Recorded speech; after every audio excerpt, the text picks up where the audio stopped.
This is John Bailey, the epic voice of Honest Trailers, and you're listening to the Five-ish Fangirls podcast. It's a Fangirls podcast with five-ish people. The tangents and squee will continue. Squee.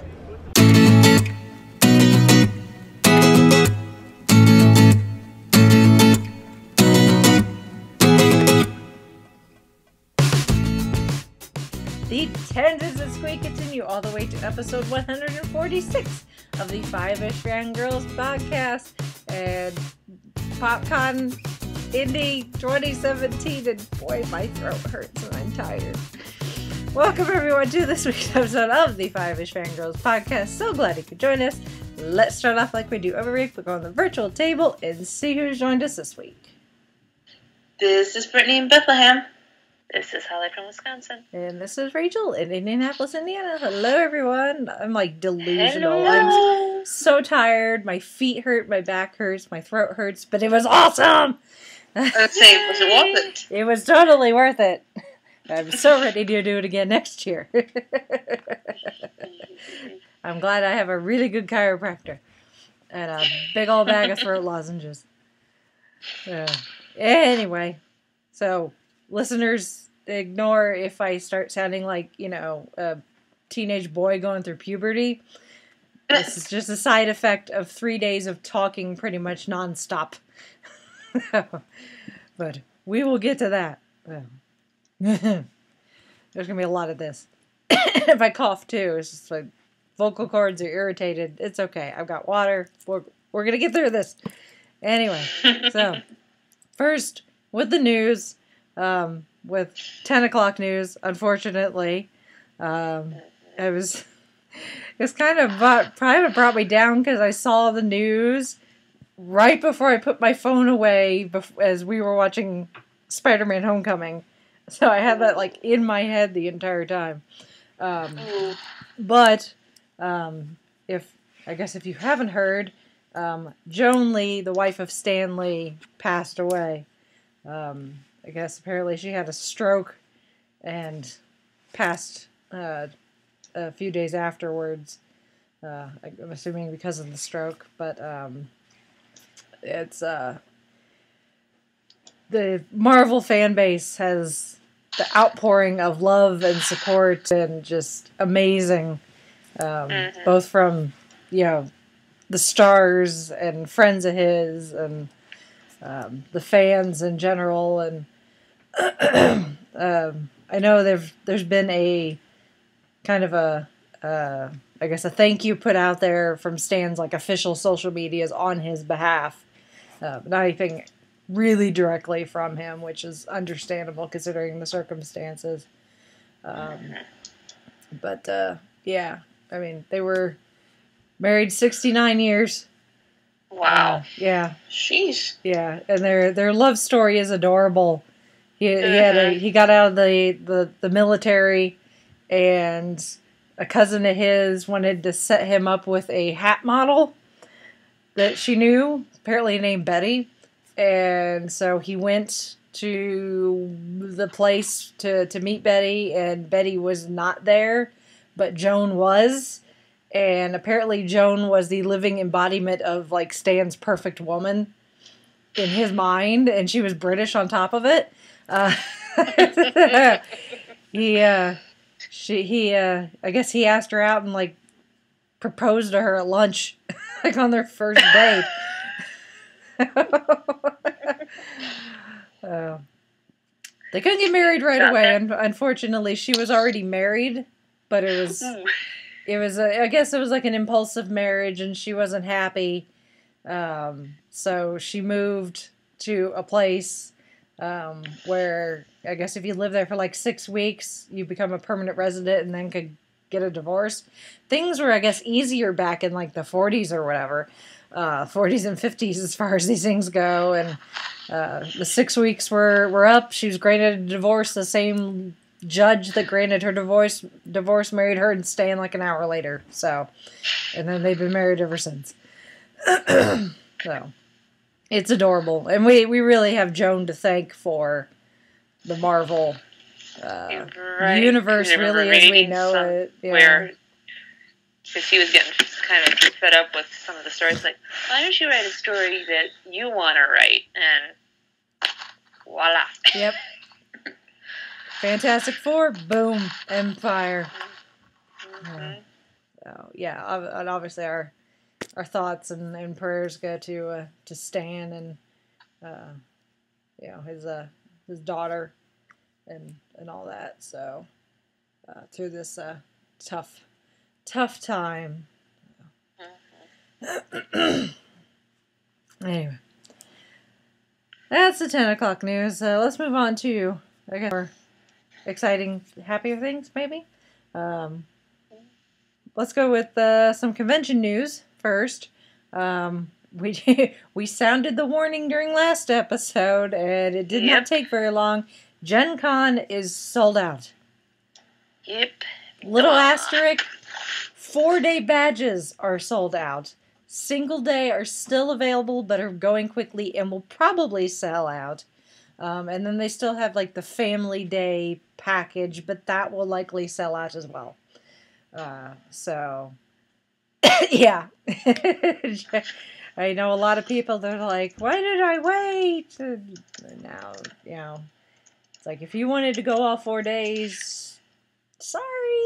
Unless you wanted to buy 4 one-day individual, but you're going to have to spend a lot more. If you can even get all 4 days. Right. In single day. So, thankfully, I already have my badge. So, I'm kind of scared now about how crowded it's going to be, but I got my badge, so I guess I'll find out next month. Slightly over a month from now. That's really scary.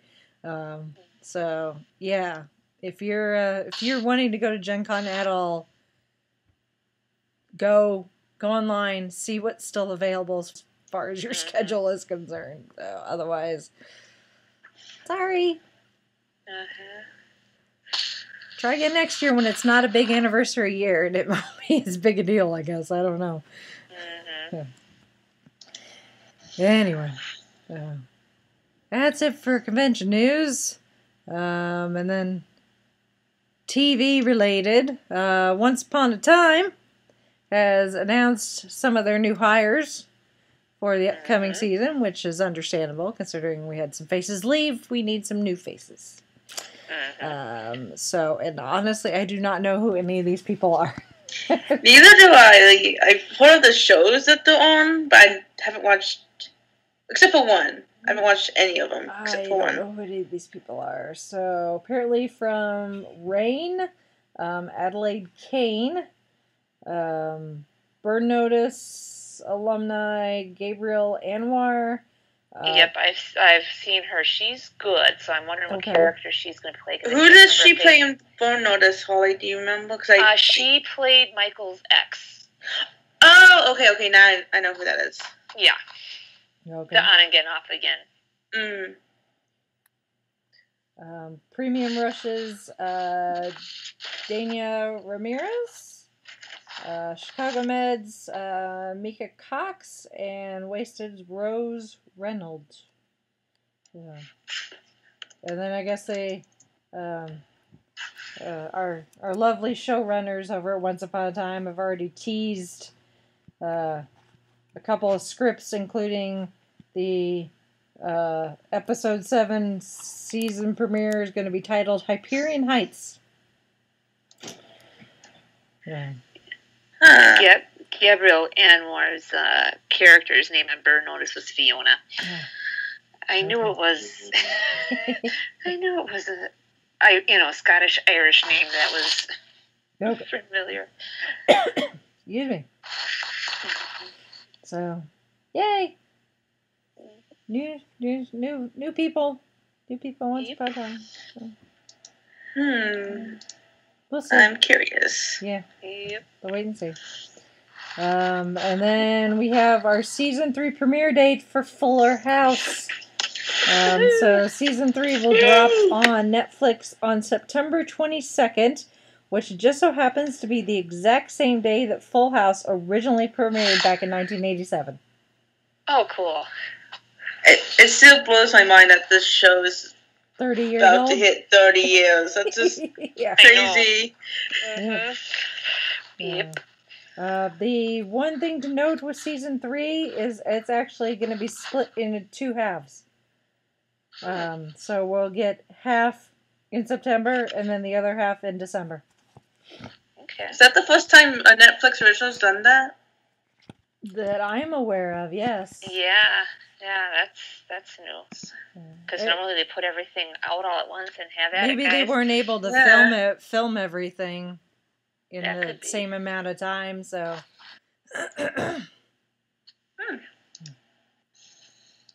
Who knows? That's it for news.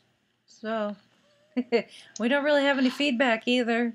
And we don't really have any housekeeping, so I guess. I want to say thank you for mentioning the photo challenge. No, you're welcome.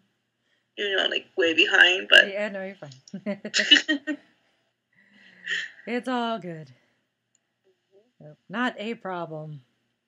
So, all right. Well, let's move on to this week's topic, I guess, which was Indy PopCon. Yay! So this was the 4th. Rachel was a busy girl. I was so busy. My head is still spinning at this point. So I think what I'm going to do with this particular show, because normally whenever we do a show that's, convention related, usually do recap of the convention, and in interviews we get go at the end.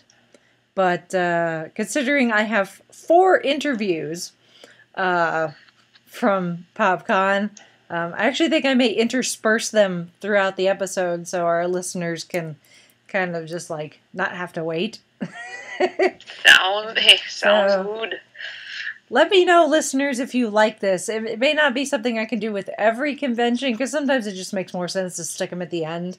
But in this case, I don't really have that much to talk about that wouldn't just be rehashing the interviews. So, and I really don't want to be more repetitive than I normally am, in general. So we'll try it. It'll be an experiment. We'll see what our listeners think. So you guys let us know if you like this particular way of editing, I guess. So anyway, Indy PopCon, 4th year. This is the 3rd year that I've attended as press or with a press badge. And I can't say thank you enough to Carl and his team for giving us non-mainstream big press outlets, that sort of access. Essentially getting to come to the convention for little or no cost. In past years, the press badges have been free, which has been great. Although I would happily pay to attend PopCon. This year, when I applied, they did say that the larger news press outlets would get theirs for free. Smaller press outlets would get theirs heavily discounted. I still got mine for free this year, and I don't know if that's just, grandfathered in because we've been a consistent supporter of the convention, or I don't know what the thought process was. I'm not going to question it. I would have happily, like I said, paid the discounted rate, just because I believe in this convention so much, but I do appreciate them, being, it's the Five-ish Fangirls. They've been big supporters here. I don't know if that's what they were thinking, but that's what I'd like to think they were thinking. If they think that highly of us, I'm not sure. Anyway, so I did badge pickup Thursday evening, which is great. I love that they do badge pickup the night before the convention starts, because Friday, the line was huge for people doing badge pickup and purchasing the day the convention started. It was a little frazzled for me because they didn't start doing badge pickup till 6 p.m. on Thursday. We had tickets for Spider-Man Homecoming at 7:20. Oh, wow. So, Oh, boy. Chauncey and I rode into work together, and at like 6 o'clock we left, because we do work down the street from the convention center. So we drove over to the convention center. He pulled into one side where there was like a little pull-in and he could sit. I jumped out of the car, ran to almost the other end of the convention center from where that pull-in is to go get the badges. Thankfully, there wasn't really a line. And got the badges, ran back to the car. I think we stopped at the Taco Bell drive-thru really quickly and pulled into the movie theater about 5 after 7. So, Wow. so that was a little bit of craziness, but that's okay. It's all good, you know. Everybody lived, and we got badges. We got to see Spider-Man: Homecoming, which we'll talk about on the show next weekend. So, but if you haven't seen it yet, go see it. It's awesome. Yes. Friday, first day of the con, obviously exciting. I got there. The con officially kicked off at 1 with opening ceremonies. Show floor opened at 1:30 for VIPs, and then at 2 for everyone else. I kind of liked that the show didn't start till later, because then I got to sleep in a little. And I have to get up at the crack of dawn, like, okay, we're going to go downtown. I actually went and hung out with some of the members of the Indiana Cosplay Association, who are having kind of an impromptu photo shoot outside the convention center. I only cosplayed on Saturday, which was very smart on my part, because as much as I love cosplaying, it's kind of exhausting. So I was in plain clothes Friday and Sunday, which was good. I had my little Five-ish Fangirls embroidered jacket that my mom made for me that I could wear, which was fun. So, excuse me. So I went and hung out with them, got to say hi to some of my friends that I hadn't seen in like forever, that sort of thing. And then I actually skipped opening ceremonies and got food instead. So they had the food trucks outside the convention center on Georgia Street, which the food trucks are normally out on Fridays anyway. They have Food Truck Friday in like Indianapolis. Although Carl made it sound like PopCon was the reason the food trucks were out there on Friday. But I'm like, they're normally out there on Fridays. But either way, food trucks, yay. Fun. I got the same thing that I got at Gen Con last year. So, if anyone in the Indianapolis area is a fan of sandwiches, and especially things on pretzel buns, their Pretzel Wagon. Highly recommend their particular food truck. They have a sandwich called the Ham Solo. And it's a pretzel bun with Black Forest ham, cheese, barbecue sauce, and classic Doritos. It's awesome. That sounds really good. And they heat it up so that the ham gets warm and the cheese melts. And then you get the crunch from the Doritos, and the pretzel bun itself is kind of warm, so it's kind of a warm pretzel. Yeah, it's really good. One of my favorites. If they're there for Gen Con again, I'll probably get that one again, because it's really good. Anyway, so I ended up getting onto the floor a little before 1:30, actually. It was like 1:20-ish. Because of the press badge. And I ran into John Graham from the Independent show. He was actually running the kids area the entire weekend. They had games for the kids to play, and they could draw, like make their own comic book character and that sort of thing. And I guess John's going to take some of those drawings that some of the kids did and use them in something down the line, which was kind of cool. So I saw the folks from Who North America. I got to say hi to them, which was nice. And then I went to the Podcast Indie booth, where I spent most of my time of the weekend.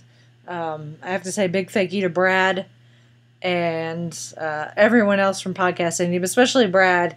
He really wanted Podcast Indie as a group to kind of step up the podcast game there at PopCon. They've had the live podcast recording stage since year 2, and Brad stepped in and offered to take over the stage and do the supply the equipment and be the kind of the engineer there for the weekend, so that people could just come up, record when it was their time. He hands them a thumb drive at the end, say, "Here you go, Bob's your uncle," voila, and make it as smooth as possible. He was also the one that helped get the podcast awards moved to PopCon. And that was something Carl actually was excited for PopCon to take on. That is something John Graham has been doing for the last couple of years. It just didn't have the resources to make the event grow. Podcasters could get the recognition they deserve. So between Brad and Carl, PopCon took on the podcast awards and therefore was able to supply more money and a better venue and that sort of thing. So they had the podcast awards Friday evening. I think they had like 40 submissions, which is the most that the awards have ever had. They gave winners in several different categories, topic categories, and then they also had awards based on technical categories as well. Most of the podcasts I actually wasn't familiar with. I was really surprised at the sheer number of podcasts that I'd never heard of that are apparently based in Indiana. Cool, our base is bigger than I thought it was. I know the people that come to the Podcast Indie group meetings, it tends to be the same people most of the time, and I'm really amazed and pleased that there are so many, homegrown podcasts in my state. They did make it so that it was just Indiana podcasts this year. Next year, apparently, they're going to expand it at least regionally. So, at least probably the surrounding states, Michigan, Ohio, and all that, if not beyond that. So that was fun. And then I spent most of the day in the Podcast Indie booth on Friday, just talking to people. I wandered the show floor several times. I did get my autograph from Johnny Young Bosch, so I got that knocked out of the way early on Friday, which was great. I had my print of it's not the actual movie poster, it's actually a promotional poster. It says next summer, so it was actually something that they would have put out like a year before to promote the Power Rangers movie, the original 1995 movie. But I have a print of that, or a reprint of that, that I had him sign. He signed it, "I'm a frog," and in quotation marks, Adam. next to his Ranger helmet, because it just has the 6 Rangers helmets in profile. And of course he signed it his name too, but he put "I'm a frog, Adam." I'm like, yes. So nice. That was fun. I saw lots of people that I knew, not just the podcasting folks. Tony Troxel from Indiana Geeking had his own table this year. And he was down the way from us, so I talked to him several times. The guys and the folks from the Established Facts were the next row over. I talked to them several times. Friends that are artists in Artist Alley, I got to see them a few times and say hi. One of the highlights of Friday, though, was the the way that they did the celebrities this year is they had most of these celebrities against one wall, and they had kind of a red carpet in front of the booths, and then some temporary, like, the metal tubing railing type thing to separate that walkway from, everything else. So you had to go around it, walk down the carpet to whatever celebrity's table you wanted to go to, and then, go get your autograph and selfie and whatever. Most of the celebrities never really had a line except for Troy Baker. He was the only one that I almost consistently had a line that went out and along the red carpet, and they had to have someone stand at the end with a sign saying end of the line. Pretty much everyone else, maybe 3, 4, maybe 5 people in line maximum every time that I looked. Which that was kind of cool.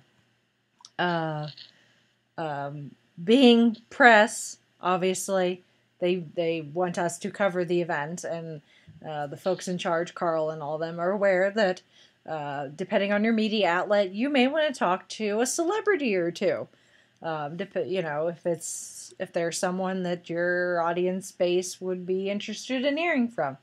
There was a lot of voiceover artists, especially video game voiceover artists, which unfortunately was lost on me. I know I caught the end of the Voices of Video Games panel on Sunday, and it was quite crowded. There were a lot of very happy people. I'm sorry, I don't play Overwatch or Assassin's Creed or anything like that, so I don't know who these people are. But people seem to be very excited that these people were here. Great. Anyway, so we were told as members of the press that the celebrities, the way, here's a little behind the scenes for conventions. The celebrities, obviously, they pay. The conventions pay for these celebrities to come to these conventions. They have an appearance fee. They usually pay for their hotel room, flight, and some sort of stipend to help pay for their meals and that sort of thing.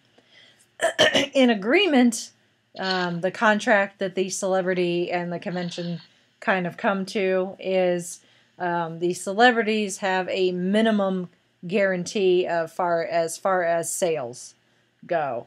That's pay, people's selfies, shout outs, recordings, I guess, that sort of thing, depending on the celebrity. So they really want these celebrities to stay at their table as much as possible. So Carl was all like, we can try to arrange time, for those of us who are using the podcast stage and all that. It's like, we can try to arrange time for them to talk to you, but really it's best to go to them so they can stay at their table. Like, okay, that's fine. I can deal with that. So, so I'm talking, I think I was talking with Tony Troxel at his Geeking in Indiana table, and I could see some of the celebrities, and from where I was standing just past the Circle City Ghostbusters, I could see Greg Grunberg's table. So I'm talking with Tony. I look over, and there's like 2 people in line at Greg's table. I'm like, this might be my chance. Mm-hmm. So I'm like, Tony, I might be back sooner, or I may, I'll see you later. Anyway, so I go over. It had just so happened that Greg had been tweeting up a storm leading into PopCon, and he was tweeting pictures and promoting PopCon. He's like, I'm so excited, I'm so excited to meet everyone and come to Indy PopCon. And I know Tony had tweeted him saying, I'm at booth whatever, look for the guy in the Hawaiian shirt and the fez. And Greg was all like, yeah, I'll keep an eye out for you. So I tweeted to Greg and from the 5-ish Fangirls Twitter and said, looking forward to hopefully talking to you this weekend. And he tweeted back, I'm looking forward to it. I'm like, okay, well, that's an invitation if I ever saw one. So I mosey on over to his table, And he finishes up with the people, and he sees me, and I'm like, hi, Rachel from the Five-ish Fangirls just thought I'd come over, say hi, appreciate the tweet, that sort of thing. And he's like, oh, it's so great to meet you. And I'm like, yeah, actually, we have met at Lexington last year. He's like, oh, really? I said, yeah, I asked you what the hell happened to Matt Parkman in Heroes Reborn. He's like, oh, yeah. He's like, why did they make me a villain? I'm like, why did they leave you in a ditch? Which he thought, too. He still thinks it's funny that they left him in a ditch. But I told him, he's like, I'm here, obviously, podcast, press. I'm working with their press people to maybe, arrange some time to interview you for the podcast. But obviously, it's all going to be based on your schedule because, obviously they have like their photo ops scheduled, their panels are scheduled. They know when that is. But there's things like lunch and bathroom breaks and maybe wanting to go out and wander the show floor, maybe shop some of the booths. So, I totally get that. I would hate to be a celebrity and be, like, tied to a table for 3 days and, like, never get to leave, because that would really suck, I think. But, so I was like, obviously it depends on your schedule. He's like, well, let's just do it right now. Okay. Fine by me. Nice. I then proceed. Yeah, he's like, well, let's just do it right now. Well, there's nobody else here. I'm like, great. So I break out the recorder. Then I proceed to have to wait for like 10, 15 more minutes as like one person would walk up and, he'd do the autograph thing and talk to them and give them hugs. And he gives really good hugs. He's a very warm person too. So like Olaf would love Greg Grunberg because he gives really warm hugs. So I'm stuck waiting as someone would come up and he'd be, that person would leave and he'd be like, okay. And then someone else would walk up and then they would leave. So I kind of stood there and waited, which was okay. I was talking with this handler and the other person working the table with him. And we were chatting about PopCon and what the show's been like, since it started and what it's like being press. And they asked about the podcast and that sort of thing. So it wasn't super awkward, which was kind of cool. So finally he got free and I got a chance to interview him. It's not a super long interview. It's like 4 or 5 minutes long.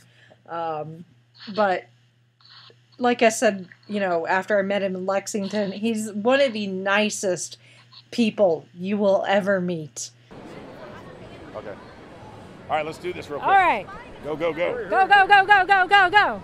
Hurry, hurry, hurry. So, all right. So I am here with Greg Grunberg. Awesome. So, okay. Well, I don't necessarily want to take up your time talking about Heroes and everything, and we know you can't say anything about Star Wars because I'm pretty sure somewhere out there is a Disney sniper waiting for you to start saying something. Exactly. So, actually, what I'd love to talk to you about when I was reading your bio is the book, The Nightmare Jumper. Yeah, it's called Nightmare Escape. Yeah, that's Dream Jumper. Dream Jumper. I'm looking at it upside down. No, that's okay. Dream Jumper, Nightmare Escape. Yeah, it's Scholastic put it out, and it's my son had a dream, and he woke up, and he said, "Yeah, it wasn't my dream. It was like I was able to jump in and out of my friends' dreams, and save them from their worst nightmares." And I thought, "Wow, what a great idea!"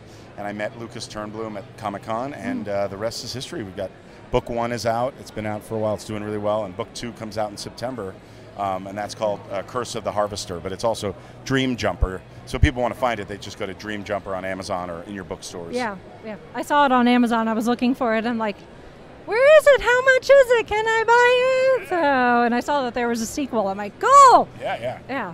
Very nice. Very nice. So, and then the other thing I actually wanted to talk to you about, speaking of your kids, is I don't have my notes in front of me. Unfortunately, I saw you were like kind of free. I'm like, I should go for it. Oh, yeah. So I didn't bring my notes. I don't have my stuff. Yes, I want to talk about the foundation and all that. Yeah, so I started a foundation called talkaboutit.org. And it was because people weren't talking about epilepsy enough. There's a stigma attached to epilepsy and seizures.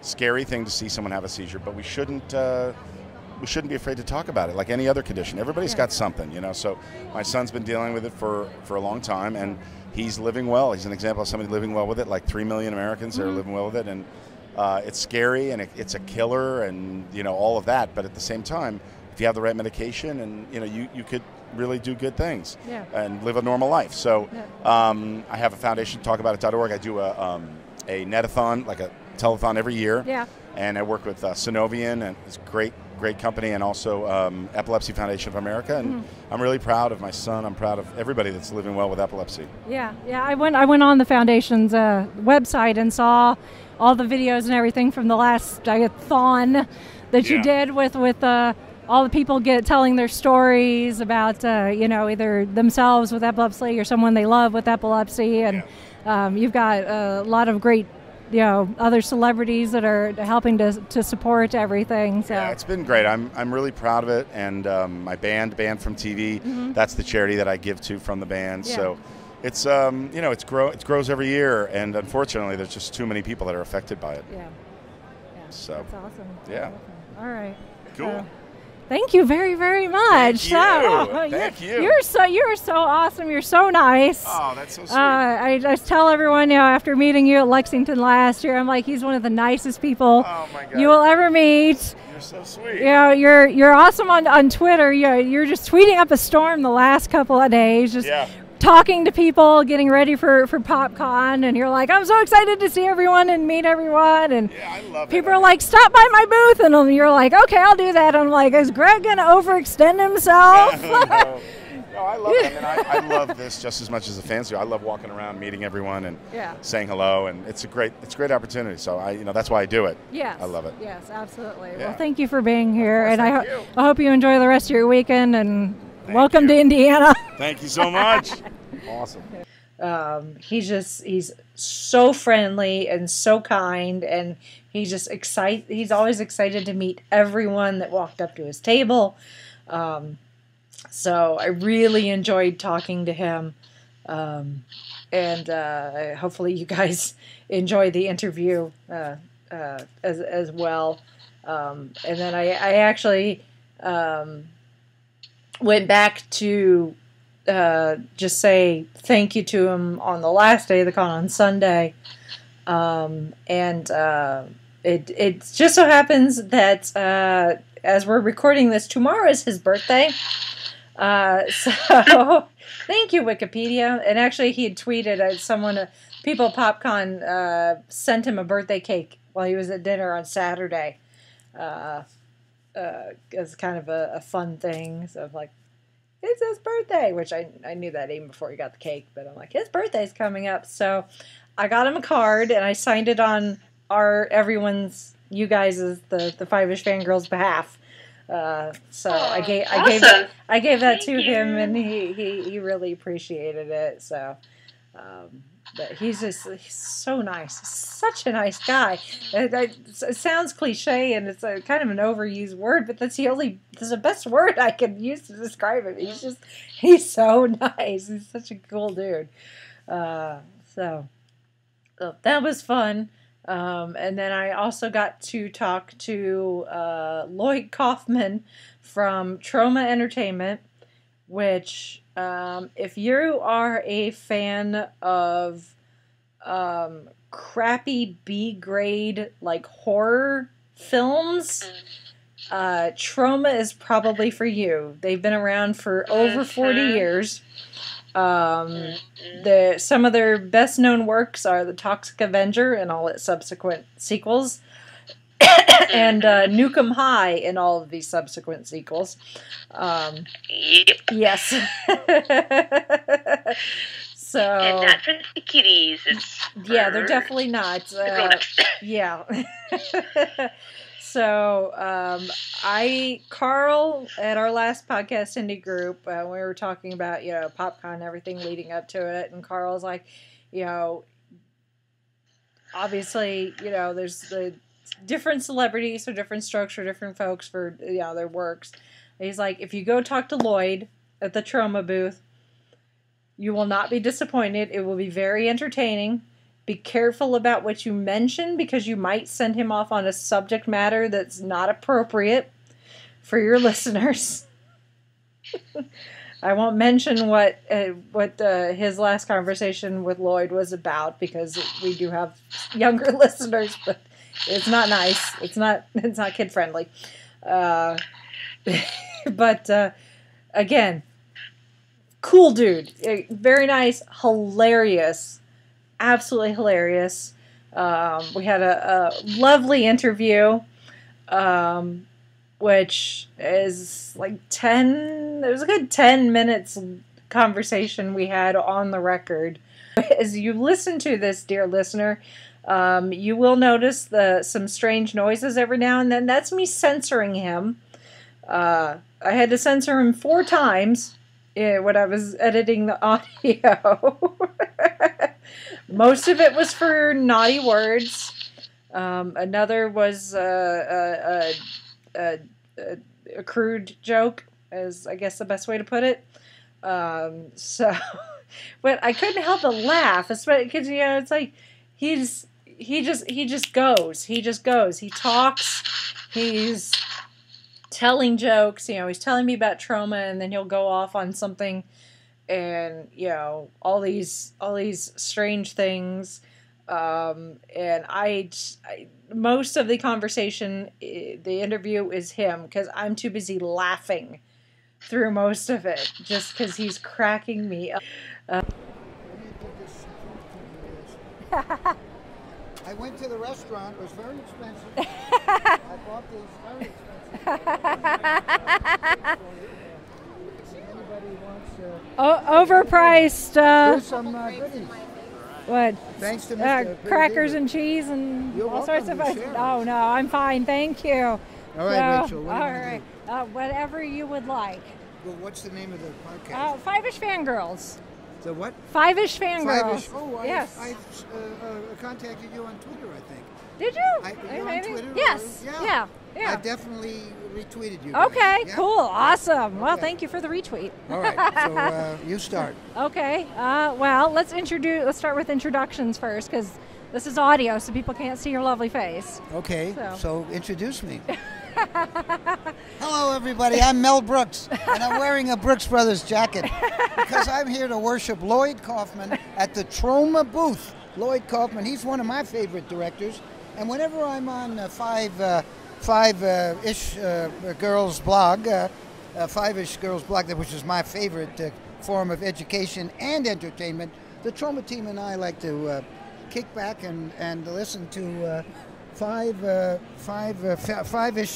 females podcast. At any rate, I'm so high on cat tranquilizer, I have no idea what. In fact, I'm seeing 5 of Rachel right now. Anyway, what was it? It's only Friday. You got a long ways to go. This is a long weekend. Today is Friday. Yeah, that's true. I'm fried. Yeah, aren't Anyway, we all? Lloyd, Uncle Lloydie is here for you. Would you like to ask me some wisdom? What would you like to ask me? Lay it on Wait a me. minute, I see Veda Castillo is here. Yeah. And beautiful Super Tromette. Hello. What's it like hanging out at the Troma booth? This is Rachel. Hi, Rachel. The Five-ish females. Fangirls.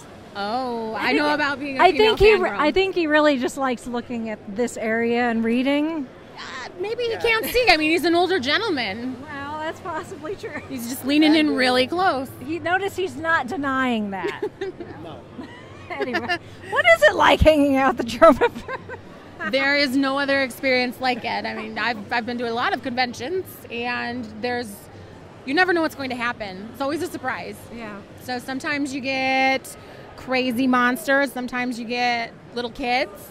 Sometimes you get naughty fangirls that come by and stick things in your face.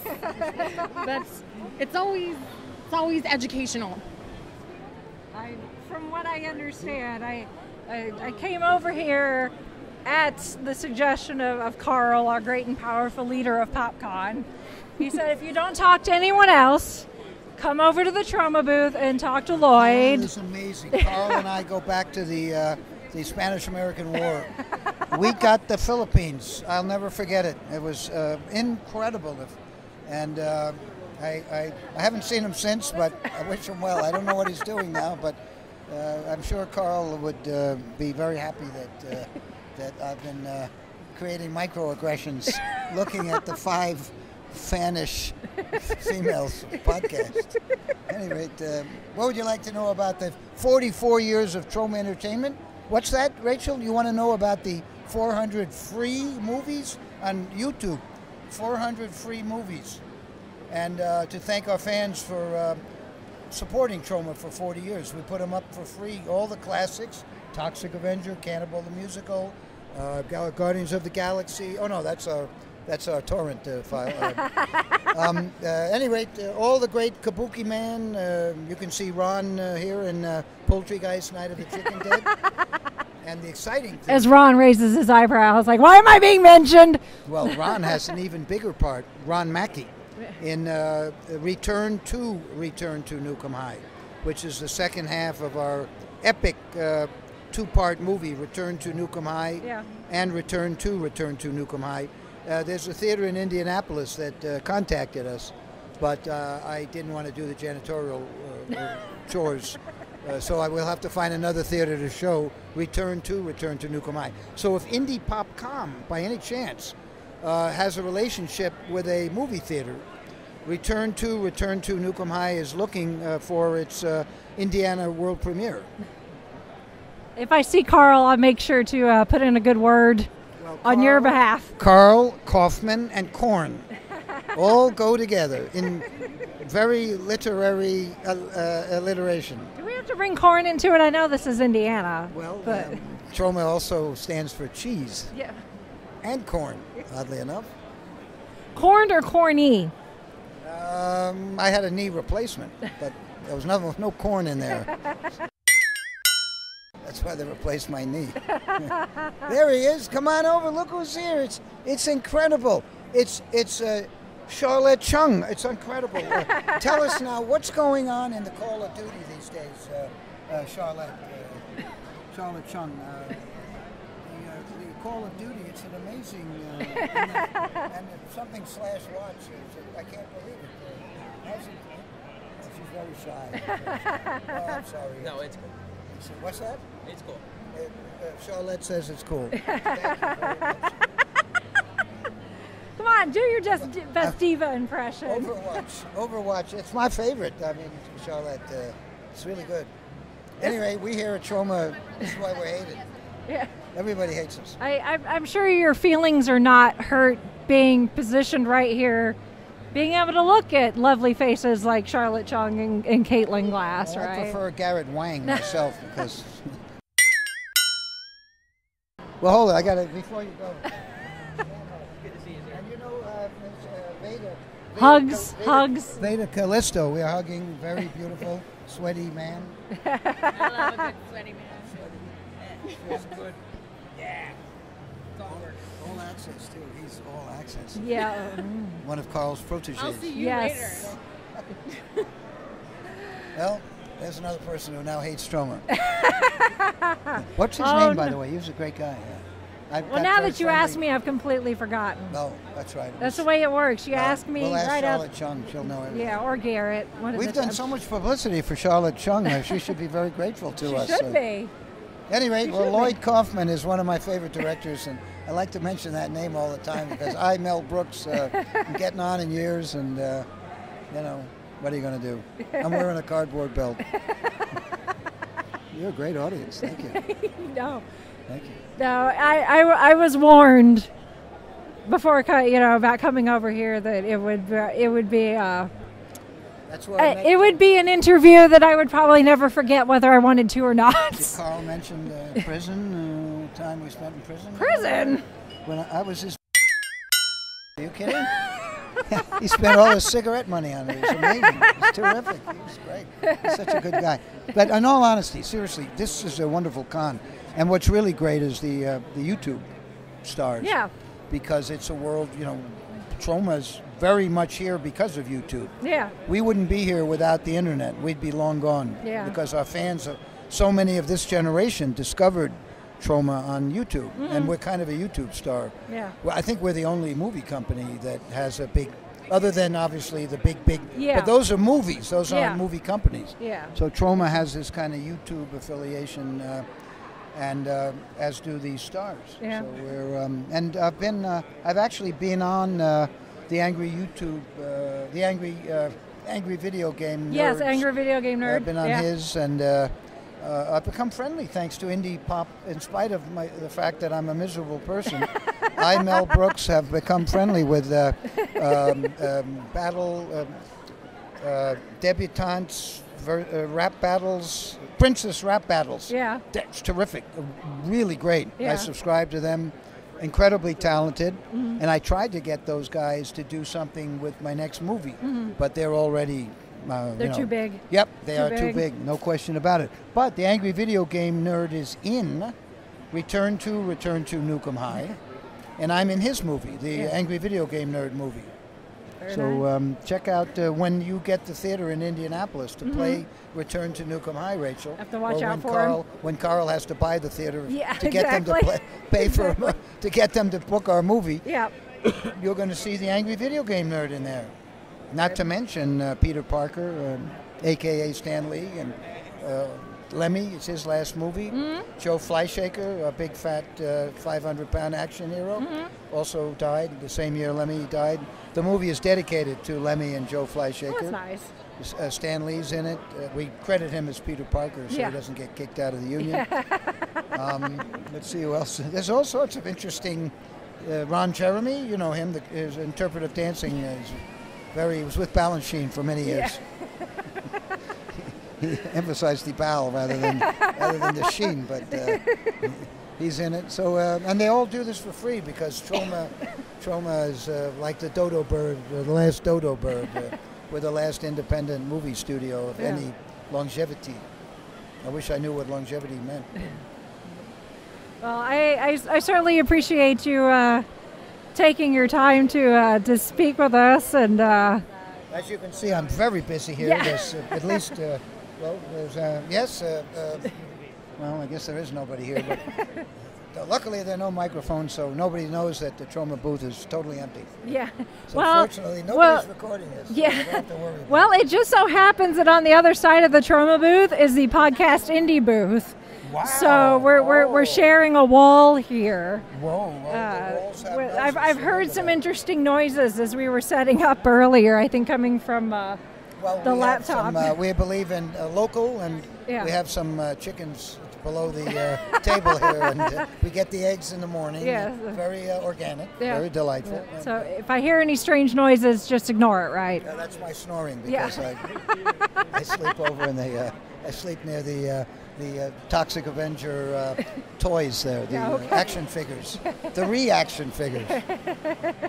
Well, in all honesty, thank you to Indy PopCon for inviting Lloyd Kaufman and Troma Team, because I, Mel Brooks, am a big fan of Lloyd Kaufman, and he's been a big inspiration, even though I'm 90 years old, and he's a really terrific guy. You ought to try to interview Lloyd Kaufman. I will certainly do He's that. a friend of Carl, actually. Is he really? Okay. Well, that's good to know. I'm hoping maybe Carl can pull a few strings for me. So. Well, I hope maybe Carl will want to visit the Troma booth. Maybe. Look, it's getting busy here. It is. Holy cow! I better go back and sign some DVD. There's a line here. I seriously, I should probably go back and. There's so many people. Suddenly, I think it's because of your podcast. It may be. They were like, "Oh, is that the Five-ish Fangirls? Oh, we must stop at that booth." The Five-ish. That's it. The Five-ish. Yeah. The Five-ish factor. The Five-ish factor. Maybe. And the next movie we're doing, speaking of Shakespeare, is The Tempest. Really? My version of The Tempest. Really? We did Romeo and Juliet, written by James Gunn. Yeah. And now, 20 years later, back to the Bard. Nice. Back to the Bard. Very nice. The Tempest. It's going to be Troma's Tempest Shakespeare's Tempest / Troma's Storm. And we're going after... that sounds like Carl. That's Carl. I think it is. Carl. Carl, is that you? Carl! Well, I know the poetry reading is now, right? So I'm going to go off to the poetry reading. Okay. And, All right. Thank you. Thank you. Thanks, Rachel. He's a hilarious dude. I mean, if you've got a decent sense of humor, you will enjoy talking to him. You know, no offense, but if you're any sort of like prude, you don't go talk to Lloyd. You may get offended. But if you're cool with like Deadpool type humor, then Lloyd's your guy. Oh my, that's a good way to put it. Yes, that's a good way to put it, Rach.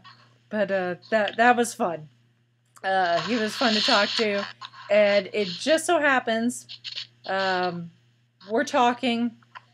We finished the interview. I turn off the recorder, and then we're standing there chatting about this, that, and the other thing. And Greg Grunberg happens to walk by. And I don't know what it was Lloyd and I were talking about. And I said something, he was saying something about working with someone. And I said, you want to talk about, great people in Hollywood or whatever, this guy. And apparently Greg and Lloyd know each other. They've done stuff in the past, which I can't say the title of because there's a naughty word in it. I think. But anyway, those two were very happy to see each other. And Greg is like, I got to get a picture of my friend Lloyd. And Lloyd's like, well, you got to get the Toxic Avenger in here. And they had someone dressed as Toxie. And they kind of had the Troma booth babe as well, which she makes an appearance in the interview as well. You'll hear her in it. And she was totally cool. She rolls with it. Apparently this is not her first rodeo with Troma and Lloyd, so she was like, whatever. she could totally handle everything that happened. So Lloyd was like, well, we gotta get the Toxic Avenger in here too. And Greg's like, absolutely. So they grab the Toxic Avenger, they grab the booth babe, Greg's handler has got Greg's phone, get ready to take the picture, and then Lloyd proceeds to grab me and pull me into the photo as well. Which is how I ended up on Greg Grunberg's Twitter. Nice. Rachel, perfect timing. I know. It absolutely was. He took the picture, and then I'm looking on Twitter later, and I see it, and I'm like, holy crap. Like, I totally did not ask. I was put by Lloyd Kaufman. So, so that was fun. So that was awesome. And then it just so happened that the Troma booth shared a wall with the Podcast Indie booth. So on Saturday, Friday during the day, when I realized that I could see like the celebrities if I look through the curtain, I was like, oh, Troma's on the other side. And it's like, oh, I could see the celebrities. That's kind of cool. And then at some point on Saturday, I guess I got bored or whatever, and was looking through the curtain, seeing what was going on. And then I stuck my head further through the curtain and kind of looked, and I said, hey, look, I'm now the unofficial disembodied head of Troma Entertainment. And they all thought that was hilarious. And then Lloyd took a picture of my disembodied head and proceeded to put that on his Instagram. And then I did it again on Sunday. I was like, hey, every now and then I would stick my head through and go, hey, the disembodied head's back. They're like, yay, disembodied head. So I did it on Sunday, and I'm like, will someone take my picture? I know Lloyd took a picture of me. Will someone take a picture of my phone of me being the disembodied head? They're like, sure. So that was fun. So I'm now the unofficial disembodied head of Troma Entertainment and Indy PopCon. So that's my new gig. You might have started something there. I may have started something. And then Saturday was my big cosplay day, which I debuted a new cosplay on Saturday. So I finally got to, after a month of really, really hard work, thanks to my mother and my mother-in-law, especially my mother, because even though I did the sewing, most of the sewing, she was there with me the entire time. explaining like the pattern instructions and giving me suggestions, because apparently the pattern we were using was awful in her opinion, as someone who's got 20 years of sewing experience. Worst patterns I've ever used in my entire life. So thank goodness I had her to help me. But it was a lot of sewing, a lot of DIY, a lot of crafting. If anyone follows me on Instagram, you've seen in my my blog / cosplay / whatever personal blog Facebook page. I've been posting progress photos and video. Your wig turned out awesome. Thank you. That was so much work. So much. The entire thing was so much work, but that wig, I was so afraid I was going to screw it up. So afraid I was going to screw it up. But after a month of a lot of work and a lot of blood, sweat, and tears, with like 2 days or 3 days to go before the convention, I finally finished Harley Dash. So she is she's Rainbow Dash, I guess, from My Little Pony, mixed with Harley Quinn from Suicide Squad. She's based off a piece of fan art that I discovered like 2 years ago, year and a half ago, something like that.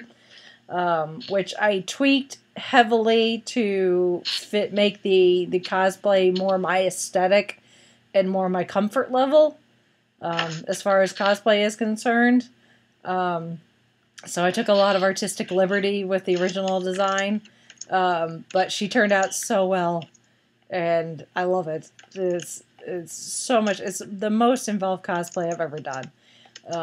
But I finally get to make her debut on Saturday at PopCon, and the people that got it loved it. I think there were a lot of people that didn't quite get it. We're pretty sure there's no one else wearing this exact design. So, you see a lot of Harley Quinns even before Suicide Squad came out. Harley Quinn's just a very popular character. It tends to be the red and black, Harley Quinn jester type outfit from the animated series. But Harley Quinn's one of those where she's been done this, that, and every design you could possibly think of. Victorian, pinup, classic, what, steampunk. There's been so many variations of Harley Quinn, and I was just one more, essentially. But I had fun. I had some professional photos taken of her, which I'm super excited to see. Thank you, Wes, for offering to shoot Harley Dash for me. I'm super excited to see how those turn out. If anyone's looking for cosplay photography, look up Wes, aka the Portrait Dude. He's got an amazing eye. He's an amazing photographer. And I'm so glad that, he's from Ohio, but he comes to Indiana, does a lot of the Indiana conventions. And I've got to be friends with him, and he's awesome. So. Unfortunately, I did not get to wear Harley Dash all day because of a scheduling issue that happened on doing our professional photo op with Johnny Young Bosch on Sunday. I found out on Friday when I was getting my autograph, he was not going to be there on Sunday. So, and there was no way I could do the photo op on Friday because it was during the middle of the day when Chauncey was still at work.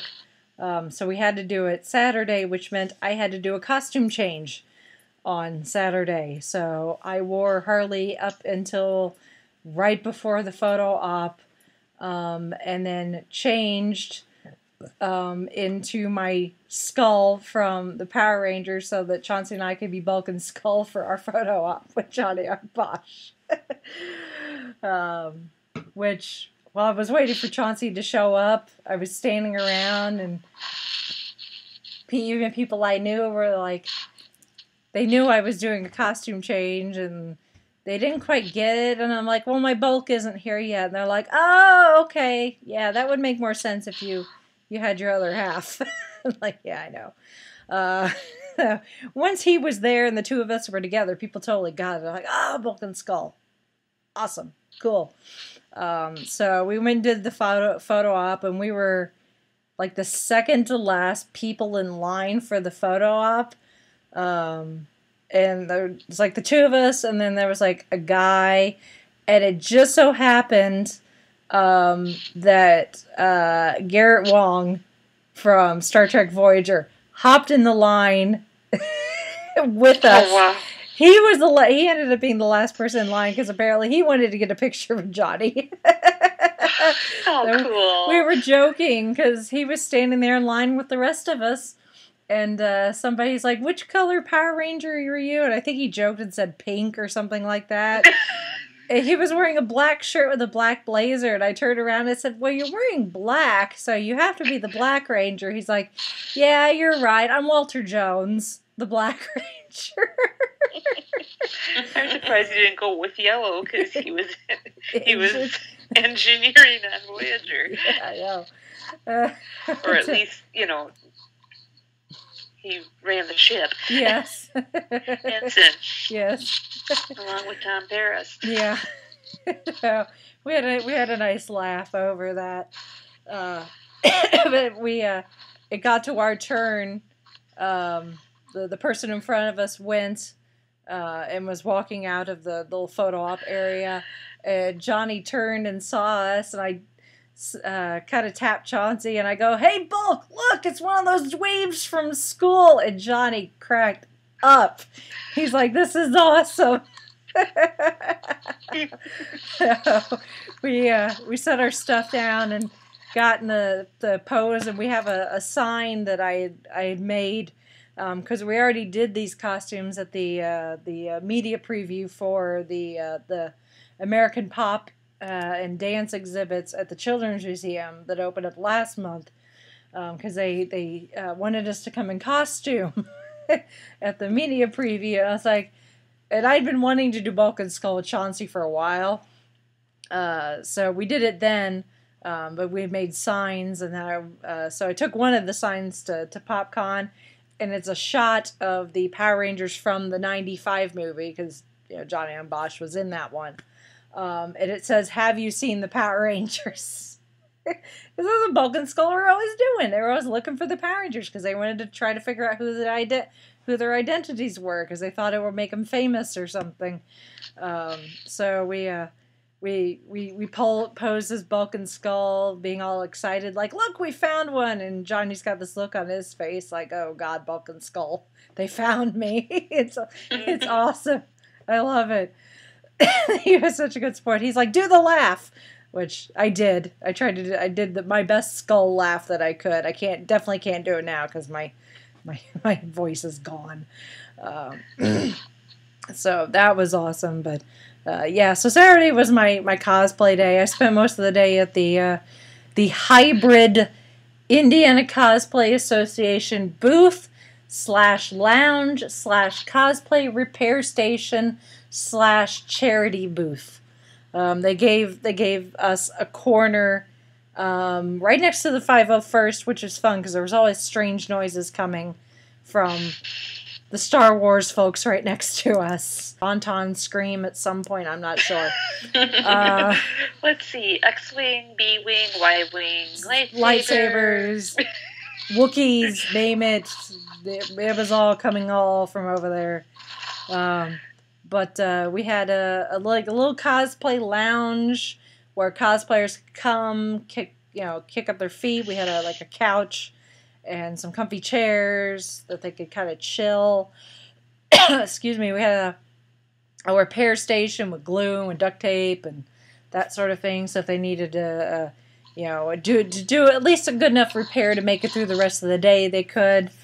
We were also doing the Heroes for the Homeless, which is something that was started last year by one of our members, collecting goods for Wheeler Mission, which is a homeless shelter here in Indianapolis. Last year it was a clothing drive. This year it was canned goods and non-perishable goods and toiletries, which Jonathan posted the video, which I know I shared on my blog's Facebook page, but I'll share it on our Facebook page too, where he did the drop-off today to Wheeler. And we ended up filling, like 4 or 5 of like the big moving boxes, the cardboard moving boxes. Nice. Of food Awesome. and toiletries.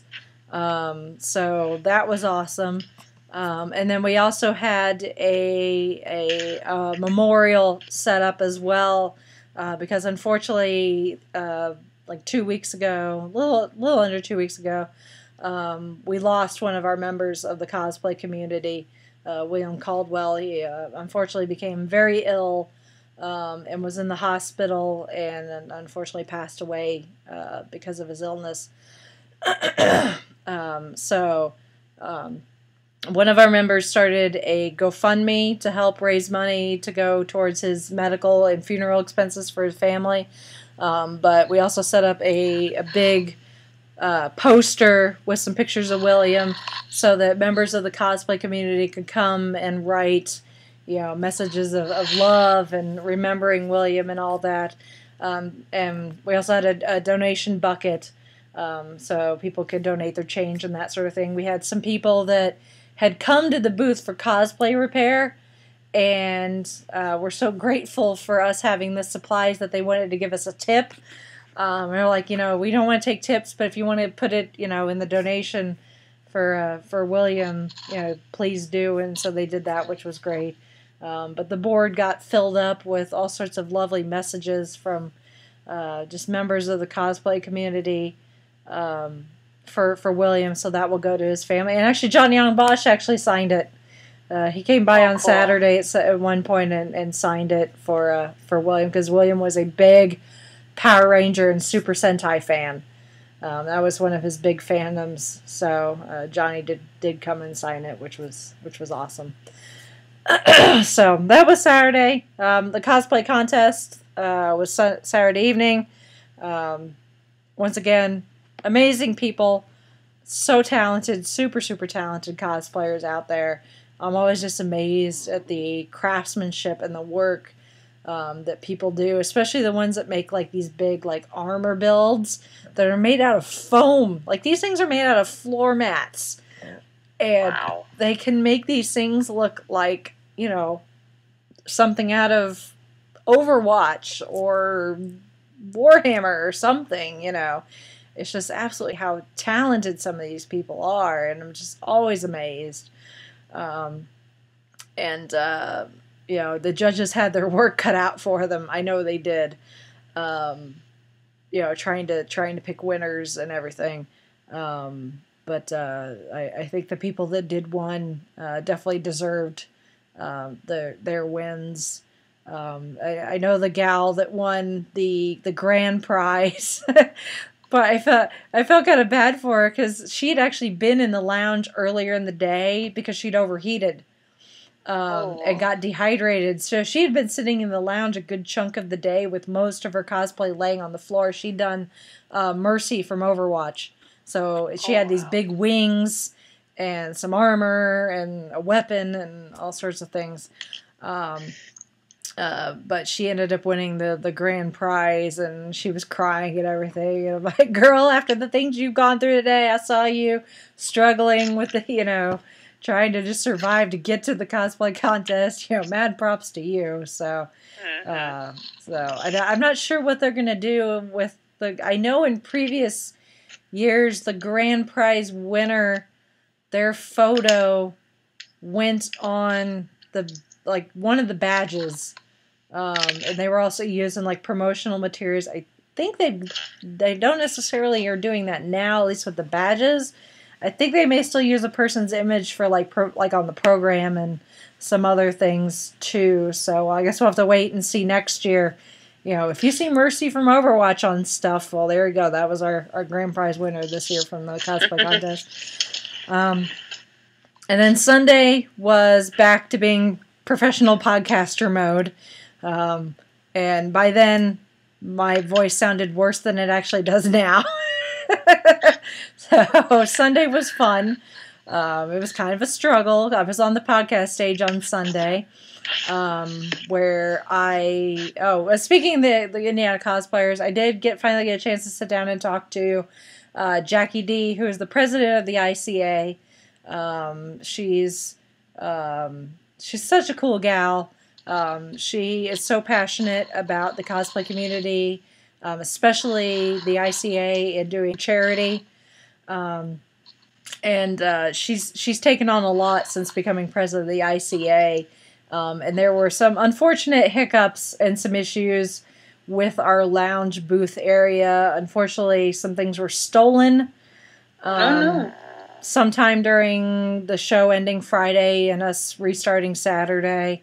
They ended up putting the cosplay contest prejudging in our area, which created a lot of congestion. And we weren't aware of that. And I know she took a lot of that personally, which is unfortunate because it's not her fault. There was just some unfortunate miscommunication between the folks at PopCon and, the group and all that. And, it's one of those things. It sucked. But we put on our big girl panties and, soldiered on through the rest of the weekend, and hopefully, going into PopCon next year, we can avoid some of these issues.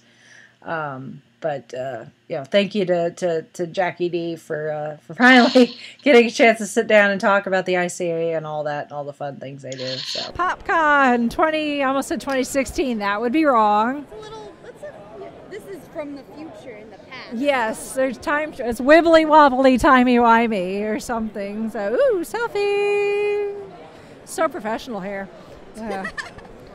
All right, let's start with introductions. Hi, I am Jacqueline D. Most people know me as Jazz, and I am the president of ICA, the Indiana Cosplay Association. Awesome. So tell us a bit about the ICA and what you guys do. So ICA is obviously the Cosplay Association, very easily put. Yeah. But we're basically just a big, huge group of big old nerds who dress up and do things for fun with people.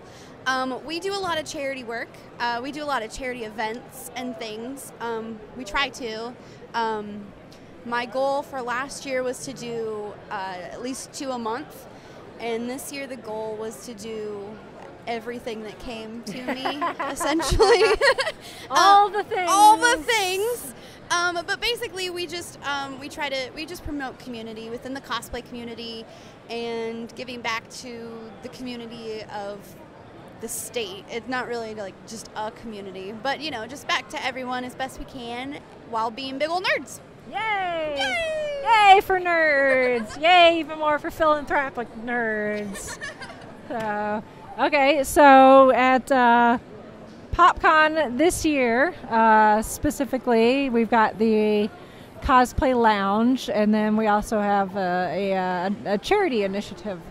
Yeah, so this year we're doing most of the booths that ICA does, because we try to bring back community and that kind of stuff. We, instead of having like a booth like normal cosplayers where they sell prints and that kind of stuff, we've been trying to do more of like a lounge or like a repair station. So places, like if a cosplayer has like something broken, they can come to us and fix it, or sit down for a few seconds if you need it. This year for PopCon, we also have the Heroes for the Homeless, and so we are also going to be taking canned goods or non-perishable items like that, and they're going to give it all to Wheeler Mission. And then also at our booth this year, unfortunately, one of our bestest friends in the cosplay community is no longer with us. Yeah. And so we have a memorial for him as well. Yeah. We're both trying not to cry. We were good until just this moment. I hadn't said it out loud yet, and so I'm still very much in the denial stage, so sorry. Yeah, no, it's totally okay. No, but Will... It's there, and it's happy, and we're trying to be very upbeat for Will. Yeah, because that's what he would have wanted, because he was such a positive person. And I want people to come to the booth and sign wonderful, magical things for his family. But yes, no more talking about that place. Yeah. So obviously we've got No, you're fine. So we've got PopCon this weekend. Yes. So what else does the ICA have, I guess, planned for the upcoming events? So ICA has like the busiest month of the freaking year this month. There's something about this month, like everybody I know, July is just like stupid busy for everyone. Usually I try to set our schedule up for everything 6 months out, and for whatever reason everybody wanted July, and me being the smartest was like, yeah, we could do July, and every week in July we have something. So we have PopCon this weekend. Next weekend is TeenCon in Newcastle. It's a really cute little convention in a library, which is kind of cool, because that's where most of us geeks started out, was in a library. Also, I'm a librarian, so I like that, and, of course, I'm very gung-ho about that one. The weekend after that is the 22nd, which is KryptonCon. It's a little mini convention in a comic book store owned by our best friend, Eric. We will be there, some artists will be there, and the guys from the Indiana Toy and Comic Expo will all be there doing the fun things. And then the weekend after that, we have it's like I don't even really know what it is. It's an event at Barnes & Noble. Yeah. Barnes & Noble is having like a pop culture fun time thing, and they asked us to come and talk about some things. And then after that, we have a few weeks off, thank goodness. Oh, yes.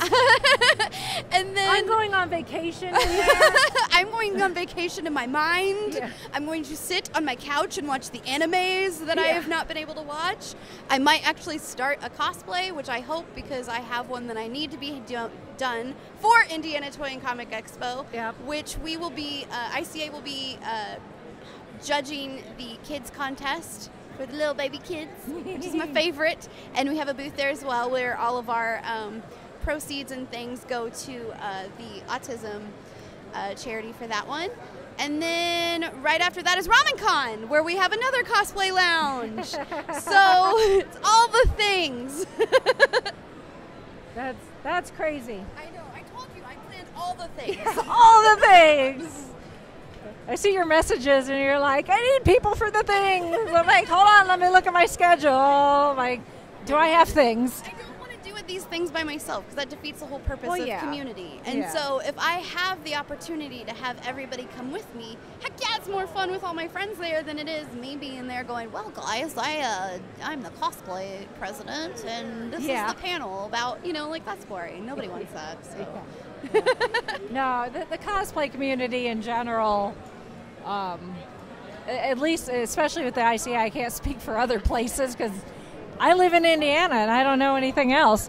But the Indiana cosplay community, at least this group of people, are totally awesome people, and everyone gets along real great, which is an amazing thing considering cosplay as a whole kind of has a negative connotation to it in certain places. Yeah, we definitely, I think once people actually get to see ICA and see kind of like us and the kind of fun and silliness that we bring to it, it changes a lot of people's minds and things. But usually if we're going to a new place or a new event that isn't necessarily in the convention world, then that is kind of a thing, and they're kind of like, well, maybe. But a lot of, of course we all go and have fun, and we're like, we're silly, and we're just a bunch of nerds. We just happen to like, wearing sparkles and brightly colored wigs. We're just such nerds that we love our characters so much that we have to be the characters. Exactly. So if people want to learn more about the ICA, where can they find the things? Find the things. Find the things. The best place to go is our Facebook group. I say our group because our group is more interactive. It is private just so we don't get weird spam bots, because gross. Nobody needs that in their life. Yes. No spam. No spam bots. We don't allow spam bots, and I actually troll the thing very carefully to make sure we don't have mean, rude people either. I would say that just to literally type in ICA cosplay in your keywords of keywords, because I'm old. Did you keywords? Remember keywords? Yeah. In Facebook for the group, because the group's interactive. Yeah. We do have a Facebook page as well under the same thing, and we do have a new wonderful website, ICAcosplay.com, that has all of the schedule and honestly, it's new, so it doesn't have too much. But Yeah. we're fixing it. It's a work in progress. We're on Instagram too. We're on Instagram. We're on Instagram, friending the things. Yes. We're friends with you. Exactly. And Yay. that is also somewhat new and awkwardly timed. I tried to fix that, and it's not working. So anyways, but there's a whole bunch of pictures there, too. I try to post the selfies that I take with people on there, too. Yeah. So there's that. All the selfies. So many. All the things. All the things. Yay. All right. Thank you. Of course. Thank you for letting me talk about things. Yeah. And asking me to do it. Yeah. Yay. You're welcome. Yay. Yay. And then Sunday morning, I was on the live podcast stage with some really interesting guests. Russell McGee and Nick Krohn. And Russell is a, I don't know what its actual title is, I guess like an independent contractor or an independent freelance, whatever, for Big Finish. Cool. So Really? yes, he lives in Indiana. He lives in Bloomington, and he's a sound designer for Big Finish. And has been for several years. He's got like 3 or 4 credits under his name, and is continuing to do work for them. Nick is a author and has done some Foley work for Russell for Big Finish, because he's got experience doing that. So Russell will call him up and say, I need you to come over and help me make the sound for a spaceship opening its doors underwater. And Nick will be like, okay. And he's like, I can't tell you the context because spoilers. So it was kind of fun because Nick's like, hey, I make all these sounds and I have no idea like what the context is because he can't know the story. But just the two of them is really great to hear some of the behind the scenes with Big Finish, especially from that aspect. The sound design, the sound effects and the Foley and all those sorts of things. Hearing Nick talk about his writing that he's done. He wrote there is a website, excuse me, there's a program called the Doctor Who Project.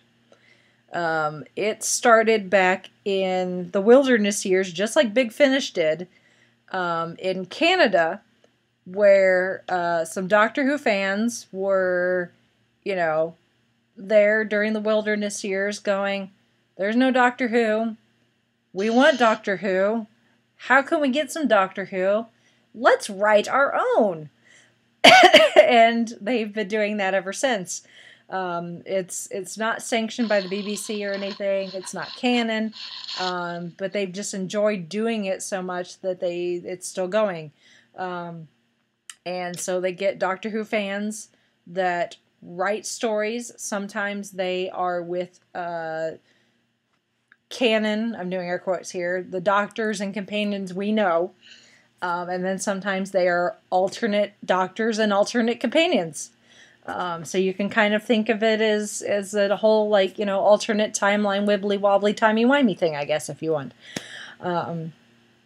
But they've been publishing those, and one of Nick's stories is going to be published in the next the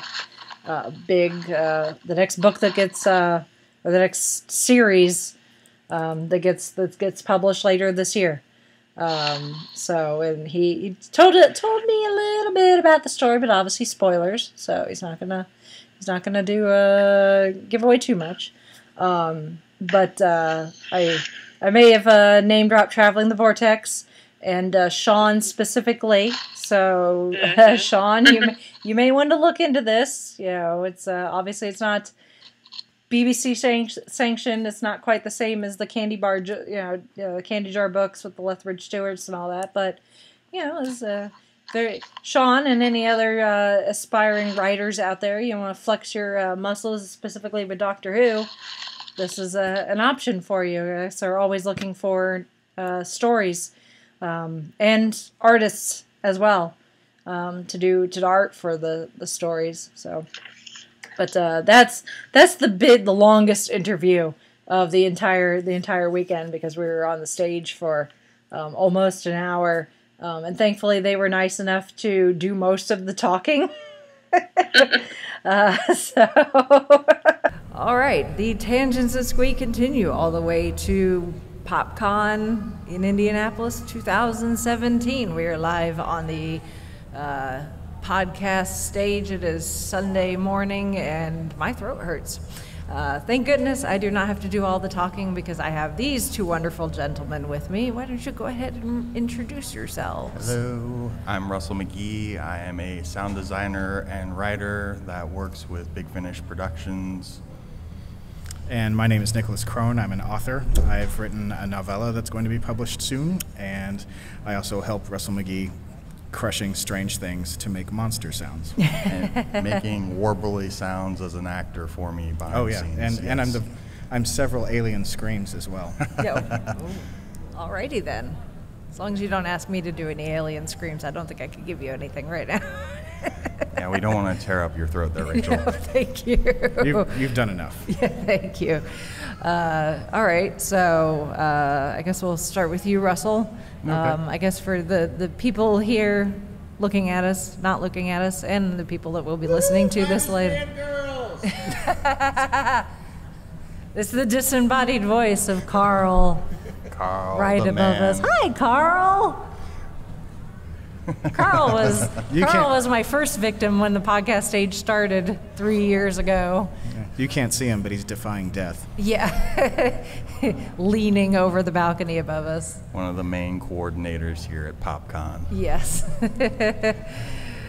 So as we were saying, Russell, Yes. Why don't you tell the people who don't know, because they've apparently been living under a rock, what Big Finish is? What is Big Finish? Well, they are a audio production company that actually creates audio plays that are 2 and sometimes 1 hour in length that cover ranges like Doctor Who, Torchwood, Dark Shadows.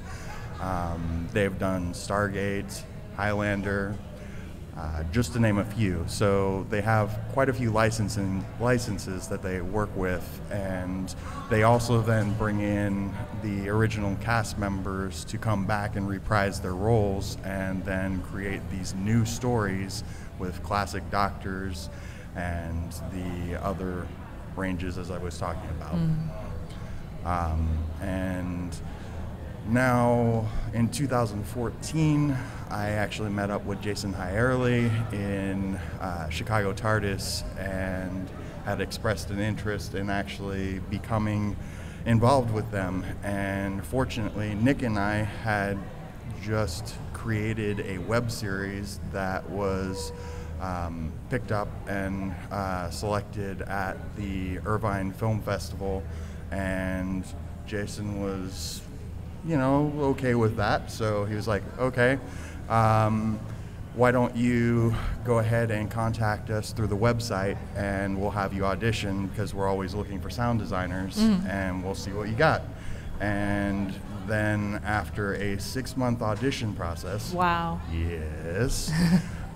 3 months just writing back and forth with the wonderful Ian Atkins. Yes, I'm giving you a shout out, Ian, because he's name drop away, please. Ian's great. Ian produces the Companion Chronicles and Django and Lightfoot, and just all-around great guy. And he's been my main go-to talking to Big Finish in the UK. He also is the reason why, and I'll talk about this later, I was able to actually write a subscriber short trip, which was released last month. Yay! So, got to write my first Doctor Who story. Yay! Yay! But I met Jason, and auditioned for Big Finish, and Ian set me up as far as with audition material. They, I hope they don't mind me saying this, had me use some of the Dialect Empire old files that they had already produced, and then I had to create my own sound effects and ambience and create a whole new version for them to see what exactly this crazy guy could do. And fortunately, they were happy, and then I was introduced to Nick Briggs, and he kind of then put me through my paces, because threw me into the deep end with the Third Doctor box set, Volume 1, and I worked on Prisoners of the Lake, and that was something where the big thing with that one, if you've not listened to it, it's about a spaceship, spoiler, that crashes into a lake. Ooh, a Doctor Who story involving a spaceship? and a lake. What a novel concept. And so there's a spaceship at the bottom of the lake that's been there for many, many moons. And so the Doctor goes to investigate, and obviously there are many pitfalls along the way. Of course. But the big thing there was like, okay, here I was fresh on the spot, and I have to deal with all these water sound effects. Oh, yeah. And, you know, diving bell, actually divers. Yes. The underwater spaceship, and later when it actually starts falling apart and you have the water rushing in all around you. Yeah, I had to figure out ways to create all of that. No pressure. Thank you, Nick. No, it was great fun. It was a solid story to start out on, and I also had a blast because my favorite Doctor is the Third Doctor, so I was very fortunate. And then from there, I've just kept working with Big Finish. As Nick had already said earlier, the next story, which was one of the novel adaptations, he and I worked on that. I brought him and my wife and a few other people in because they're all actors, and then I had them do all these crazy voices because Original Sin is quite an expansive universe in and of itself, in that there are multiple planets that are described within the book.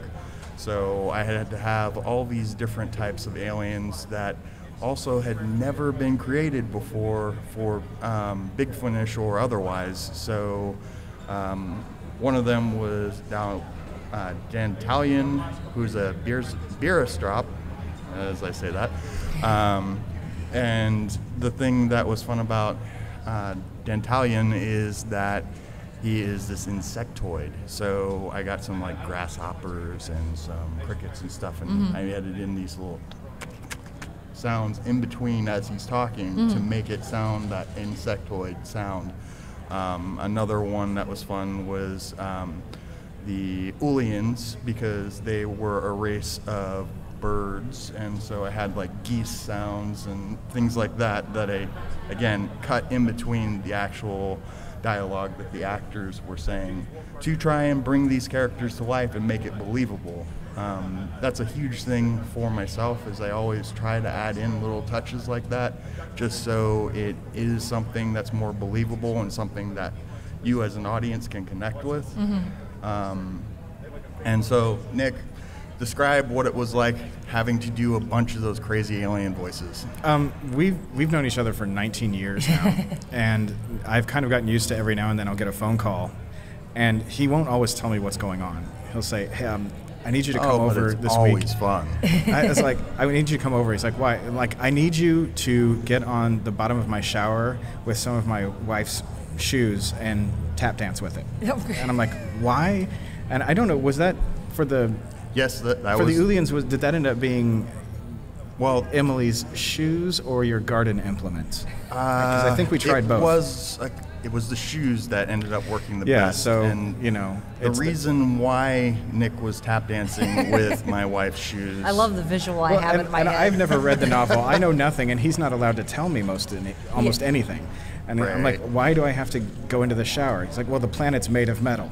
Sure, yeah, okay. Actually, it was plastic. It's a plastic world. Yes, and that's why we were doing the shower, because we could get a plastic-like sound The things you do for Foley, I went, both my undergrad and master's degree are in media arts with a specialization in audio and video, and I took several audio classes, and we did Foley as part of it, and just the things you have to do to get sounds that, if people knew what the origins were of things that they think, slamming a door isn't always slamming an actual door. No. And it's always funny for me because I'm never allowed to read the script. I can't hear any of the dialogue usually. I'm just relying on what Russell can tell me. Right. Which is very much in the dark. Yeah. So you have no context whatsoever. Usually not. Yeah. And then when you do get context, it's not very helpful because then it's just stressful. Because when he did Empire of the Rachnos, he called me and said, I need you to come over. We need to go to a sound booth and break some crab legs. I'm like, why? He's like, well, we have to create the sounds of the Rachnos moving and stepping in things, and one of them gets hurt. And I'm like, they didn't do that on the show, and apparently not. There was very little Foley associated with the Rachnos body. No, if you think of the Empress, they actually didn't have much sound effects around her movement, because she, as a creature in film, was very stationary in what we saw on screen. Yeah, in her lair, so, she's just hanging out. From my point of view, my friend called me and said, how would you like to create the soundscape for a Doctor Who monster that everyone knows but no one has heard before it? Sure. Let's do that.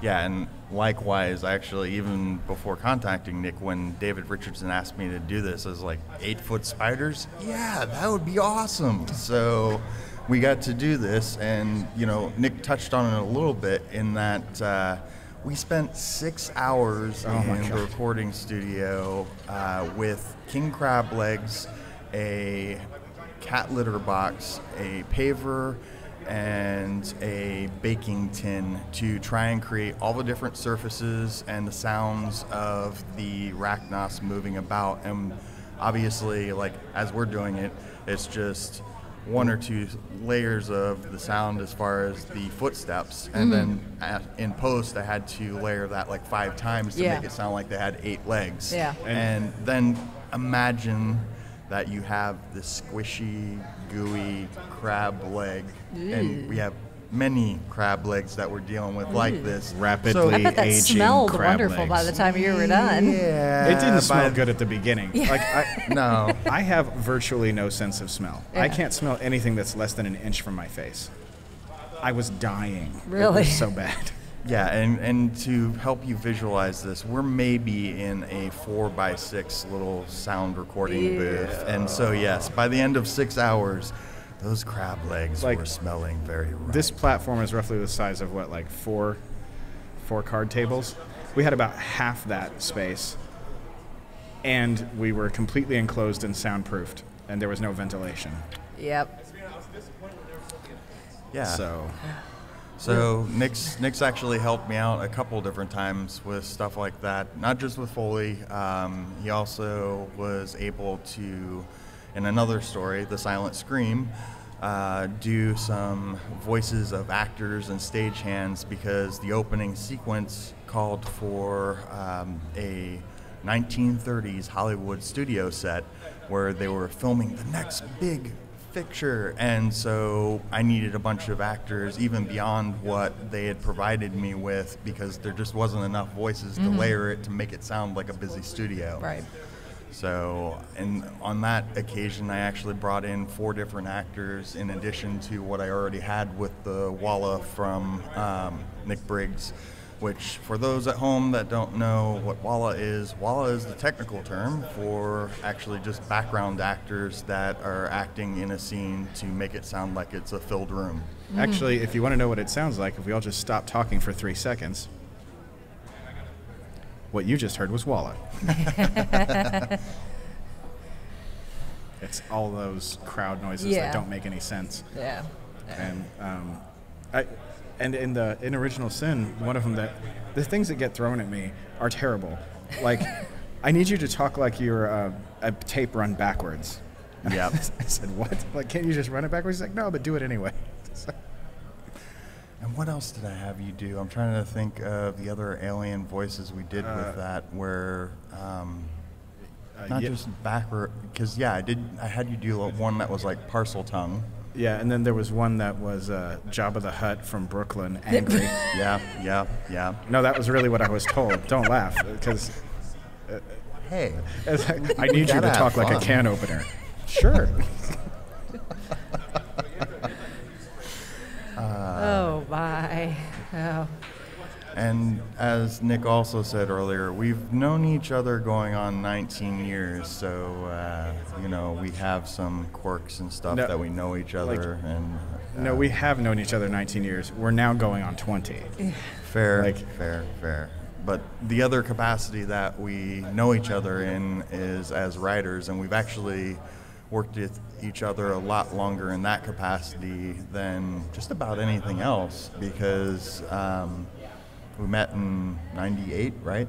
It would have been 97. We didn't like each other until 1998. No. That's true. It is true. That's true. Like, we actually hated each other. Like, there was one moment where we almost got into fisticuffs. It was that bad. And we were also roommates for the summer during that. Yeah. And that was, like, he spent, I think, 12 years trying to get me into Doctor Who and failed miserably until the very end. Because at that time, this is how long we've known each other. And this is also how long Russell has liked Doctor Who. During that summer, we were, like, broke college students, and we were doing summer stock theater in Terre Haute, Indiana. And one morning I woke up. It wasn't really morning. It was more like afternoon. And I'm kind of wandering around because I'm not a morning person. And he says, can you give me a ride today? I'm like, where are we going? I need to go to the mall. The new Doctor Who VHS tape has just been released. Yes, it was VHS. And so we went to go get a VHS tape of Doctor Who. And I believe it was Inferno, because you tried to make me watch it. And I have to admit, this is a story about how I'm wrong. I hated it. Inferno is by far like one of my favorite stories. And he's like so sure that I'm going to love this, and I was not ready. And I was wrong, because I love Inferno now. I absolutely love it. But at the time, I was not ready. It took me a little bit to get hooked on Doctor Who. I know some of these people that, they watched it and were hooked immediately, and it took a little bit for it to... Well, I was really pretentious in my early 20s. And the next time that the time that it actually worked, I had, I'd gotten out of a relationship and I wasn't feeling too well, and I was just staying in Russell's apartment. And he has literally every Doctor Who DVD. And when you have no job and you're in a new town and you're just sad, you want to watch something that you don't have to stop watching. Yeah. And so I started with Christopher Eccleston, and I think Matt Smith's first season was out on Blu-ray at the time. And I got through that, and it was over. And I'm like, I'm still sad. What am I going to do? And I went all the way back to the War Games and just completely watched everything again. In a month, I absorbed basically all of Doctor Who. Wow. And who's your favorite Doctor, Nick? Now? Yes. Now it's Peter Capaldi. and the reason why is I have not had a Doctor until now, because of the way that I was exposed to the series, which is in a very small, that meme with David Tennant that says, you've just absorbed 9 years of TV in 2 days and no one's meant to do that. I did that with 50 years of television almost. Oh, yeah. And so, like, they were all compressed, and I never identified with one or the other because I was exposed to them all so rapidly. But when it got to Peter Capaldi, who I love as an actor before the show, before he did Doctor Who, I already thought he was great. And he sort of assimilates all of the traits of all the Doctors that I like and does them all at once. Yeah. So, your Doctor is the one that when someone says Doctor Who, that's the face you see. Mm-hmm. And it's Peter Capaldi now. And I'm so sad he's going. Oh, I am too. I'm so sad he's going. He's easily my favorite new era Doctor. Sixth Doctor is my overall favorite Doctor. Me too. So. Me too. High five. No, for real. He's awesome. I usually get strange looks from people. They're like, "Who's your favorite Doctor?" I'm like, "Sixth." They're like, fantastic. "Really?" And also, he does a lot of good Big Finish stories, too. Yeah. I know a lot of people that, they didn't care for him on TV, but they listen to the Big Finish. They're like, I have so much better appreciation for Colin Baker's Doctor now. And something I wish more people thought about was that he is the first Doctor to ever take the role and want the role just because of what it was. Not as a career move, not as just a job. He said, I want to be the Doctor. He's the first person that said that in the same way that David Tennant said it so many years later.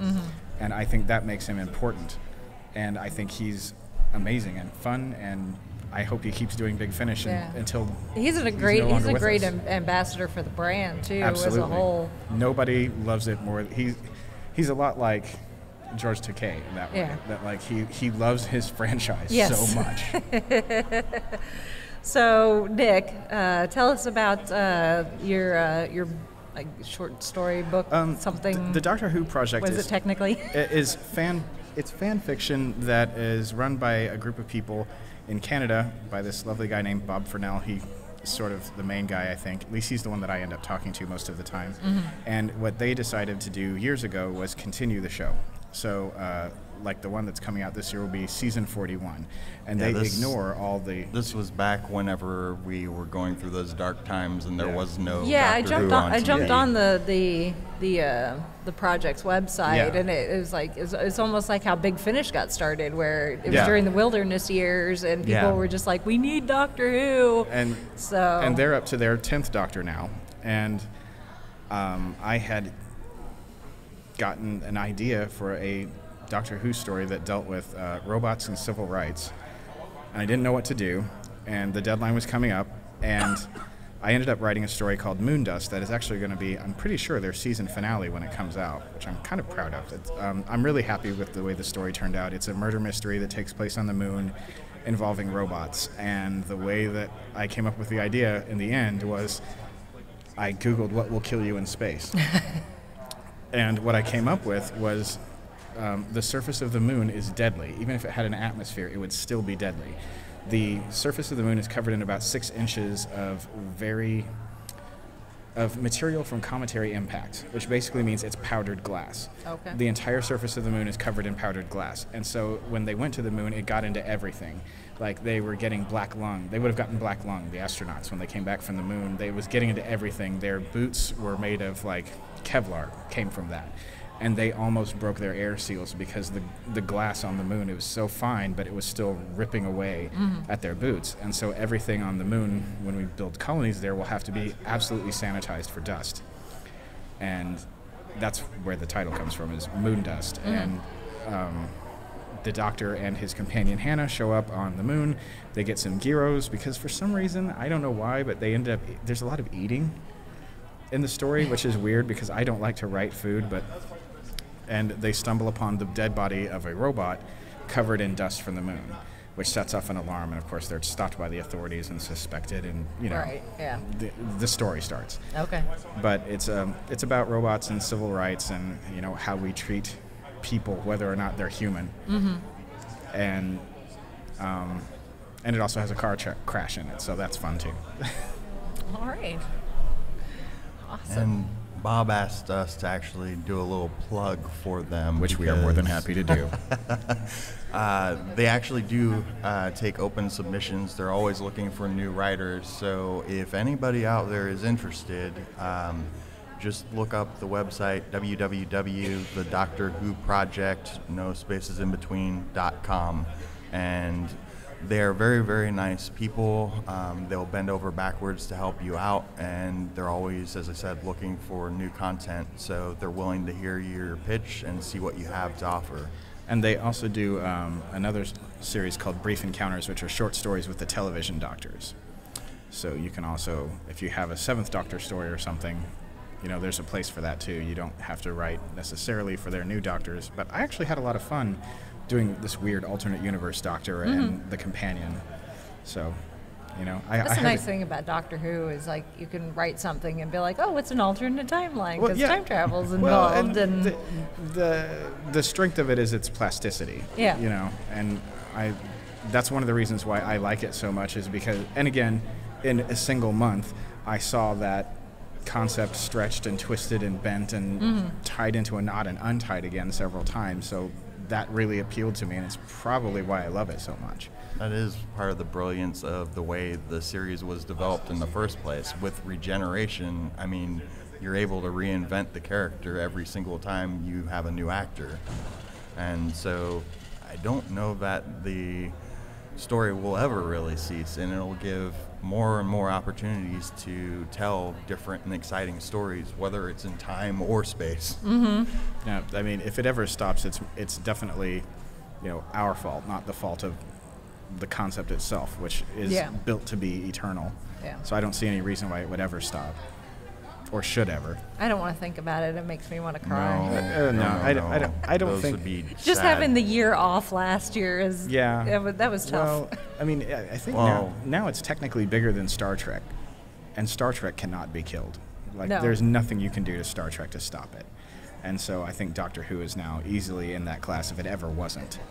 Well, at one point, Stargate actually, believe it or not, had produced more for a while, but then now we're back on top and have taken the reins again as the sci-fi series that has been on the air longer than any other. So that's cool. Yeah.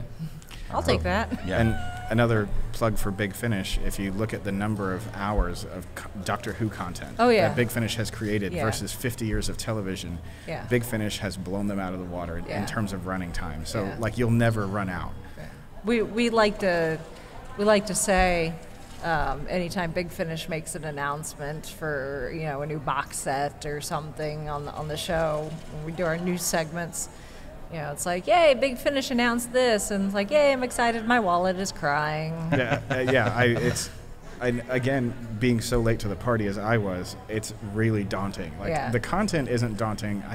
I've heard some people say that, well, I just don't know where to get in to this. But I grew up on Marvel Comics in the 80s, and by the 80s, Iron Man had went back to 1963, and so you just catch as catch can, and that's how I have always experienced media, without this sort of attachment to continuity that people seem to have now. Yeah. And I love continuity, but I do remember a time when I didn't need it. Yeah. I mean, there is continuity within Big Finish, especially now that it's canon. Thank you, Paul McGann. And Stephen Moffat. And Stephen Moffat. Well, but you really can kind of jump in almost anywhere and be fine. I mean, if you've got a particular doctor that you're a fan of, you could start with them. I mean, I started listening to Big Finish. I started with Colin Baker, and I started with the Marion Conspiracy, because I just thought, Really? because I'd heard good things about, well, obviously Colin Baker's doctor, but then his companion. Mm-hmm. And I thought, that's probably a good place to start. And well, you really can jump Bob's in your uncle. almost anywhere, Yeah. And I think Big Finish, one of the things they do really well is they sell themselves well. If you can get someone to listen to just one story, they will see what's going on. Oh yeah.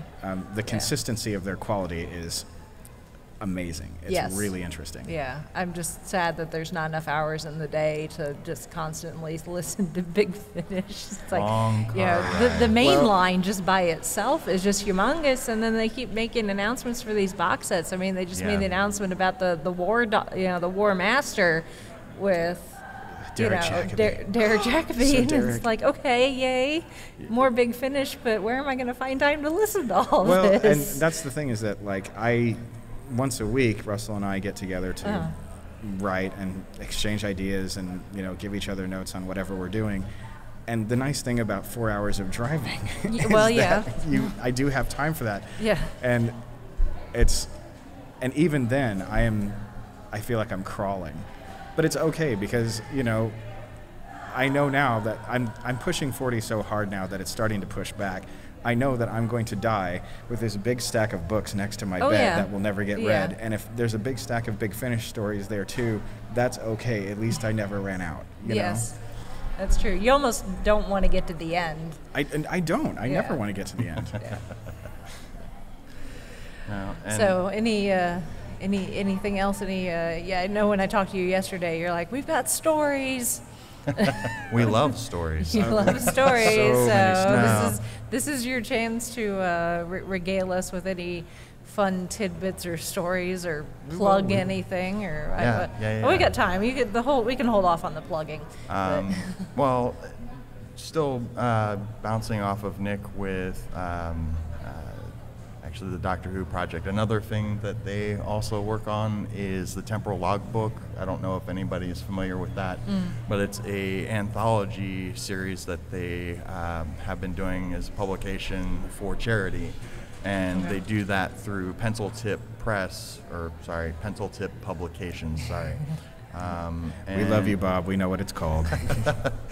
But they also then are right now looking for a writer for a 4th Doctor serial and a 5th Doctor serial. So if you're interested in writing a short story for Bob, I might know some people.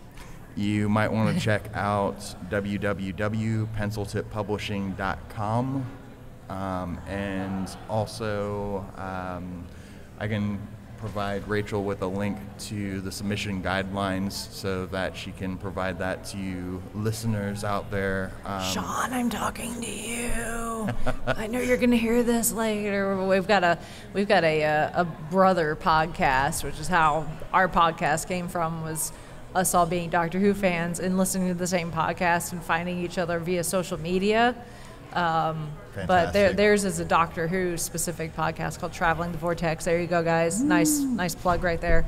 But they've actually developed a relationship with the folks over at Candy Jar Books that do the Lethbridge Stewarts. Yeah. And they've all gotten mentions as characters in some of the stories, but Sean specifically has written a short story for one of the anthology Lethbridge Stewart books that they've done recently. So I'm going to tell Sean that and be like, Sean, here you go. You want some more publishing credit? Here you go. So yeah, I'm actually working on the 3rd Doctor story for them right now. Which is called The Spectre of Gelsendor, which Gelsendor, if anybody is familiar with that, is actually Chameleon, 5th Doctor Chameleon.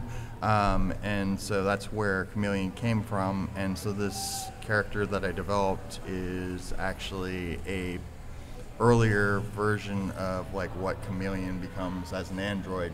Okay. It's a invisibility suit that has an artificial intelligence. And I don't want to give too much away. Well, of course. Spoilers, sweetie. Yes. But it is a 3rd Doctor story, so again, old 3. And I have had a lot of fun with that. Nick's actually helped out quite a bit. And that's, as I said, we've been writing partners for quite some time. So we've worked together on many things. But I have that 3rd Doctor adventure coming out with the Temporal Logbook. And I helped Bob actually bring on Rob Nisbet, which, yes, I'm plugging you, Rob.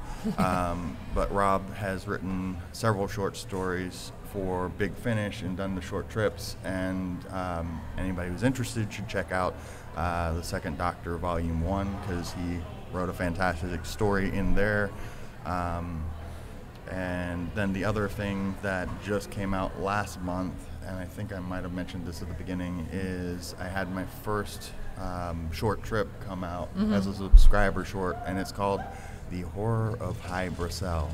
And High Bracel is actually this phantom island that is from Celtic mythology, and the whole thing there is, it is known kind of like Brigadoon to appear and disappear and only show up one day every 7 years. Okay. So kind of the perfect setting for a Doctor Who story. And then it's classic 2nd Doctor, where you have this mad genius that's there in this base. Of course, it's a base story. Of course.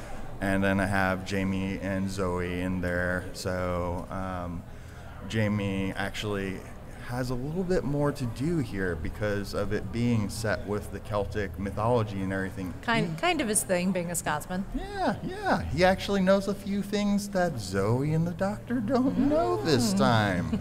Crazy. So I got to use that in a different way and give Jamie something else to do and play around with. So those are a few things that you can look forward to there. And if you are interested in checking out The Horror of High Bracel, you would have to be a subscriber to Big Finish. And Right. specifically, you'd have to pick up Shadow Planet and World Apart, which is a 7th Doctor serial, or 2 stories. So that's how you would be able to actually hear that story. That's one of the nice things about Big Finish, though, is if you decide to become a regular subscriber, I mean, you're getting what you're paying for the subscription. Can't speak, but they do throw in, like short stories and other things as bonuses for the loyal subscribers, which I think is really cool. So. Well, and even with the online content and everything, the people that buy the downloads, they have cool things like they'll include PDFs of the scripts, and from time to time they'll do music suites from the story, and so you can get an entire musical score to your favorite Doctor Who story. Nice. Which I have used those as writing, like to listen to while I write, because I can't hear anything with lyrics. So it's like Brian Eno and scores of things. So you asked about stories. Getting back to the Silent Scream, one thing that I can tell you with working with Nick is that he has a really good ear about detail. I mean, given that is what he does professionally. Yes.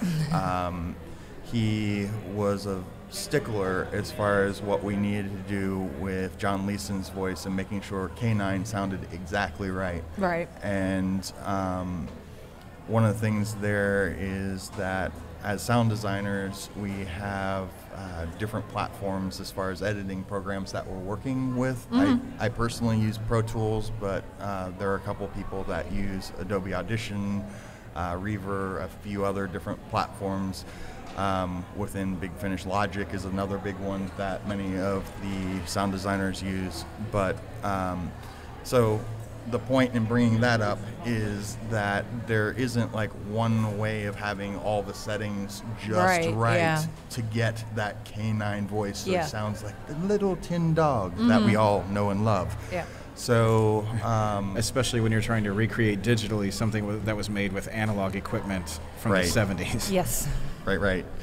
So Nick and I actually went through 14 drafts. I do not joke about that. We went through 14 drafts of different versions of K9's voice until we settled on one that Nick was happy with. Wow. So. And I have to say that, like, I heard little bits of that as it was coming along, and by the end of it, he was right. That 14th take actually was just a little more perfect than the other ones. No, it sounded spot on. Yeah, his ear is not only very discerning, it is incredibly accurate. And I guess it should be him being him. But, but on the other hand, it was still astonishing. Like, just because you know that you're listening to a virtuoso musician doesn't mean you're not impressed. Right. Yeah. And the other thing that I should say there is I'm in no way complaining. I'm actually very grateful for the feedback and also appreciate the fact that Nick is that detailed about things. One other hang-up that we got into when we were working on the Silent Scream is it called for Fog Machine. Okay. Oh, no, you're going to talk about Yeah, I am going to talk about that Fog Machine. And so we're doing 1930s Hollywood again, so remember that. And then everybody thinks about a fog machine, they think about that hiss that comes out and everything with the modern fog machine. Something you'd hear in like a haunted house or something. Right. Or the thing that you bought at the party store when you were, a freshman in college and you wanted to throw a really cool party. Yeah. But the problem with that is that's not actually what a fog machine was back in 1930. And the reality is, when I tried to research this and look up what a fog machine was and what the history was of a fog machine, even the internet did not have much on fog machines. But the internet has everything. I know. But see, that's the question then. Was there a fog machine at all? Oh, but that there is a were. Good question. We did at least confirm that, and we didn't. You did. Fair. And it came down to also being a matter of them using dry ice and dropping that into water in a machine, and then a compressor would shoot it out. Didn't it drop down from the ceiling? Didn't you tell me that? What's that? That they would actually have the fog machine above the sound stage? No. It would be something that would be on the set off to the side. Oh, okay. But we're talking about something that was like 5 feet tall, guys. So this is a large piece of equipment. And the only even image that I found of this thing was something from a film in 1938. So I'm also like off by 8 years. So like it wasn't. So please don't hold me to this. But I There's did. some Hollywood historians yeah. that were shaking their fist, going, "That's I did not what right." I could from what was available there. But on the other hand, the gate speed on the film projector as it's running was actually accurate because you have that projector. Yeah, and yes, that's another little detail. I actually own 1920s hand crank film projector, so nobody knows why. No, not lying. When my mom got that for me as a present, it actually had a still frame of Charlie Chaplin in it. Unfortunately, she pointed it out to the person who had that, and then they took that frame. But I still have... Thanks, Mom. No. I love that projector. Yeah, well. But, so it is, as Nick said, very accurate in that we do have an actual hand crank projector sound effect that I was able to use. And also the film camera itself was based off of Bell & Howell. So that also had the hand crank, and I was able to use that. So we're talking about two different pieces there, but I had all of this film equipment because of what Nick and I shot as our web series, because it was a web series set in 1927 and revolved around a vaudevillian team trying to create their own first film. And so I had to have a lot of these old antique pieces of equipment for that. A couple of them you already had. You did have a couple. True. I do like film nostalgia, that's for sure.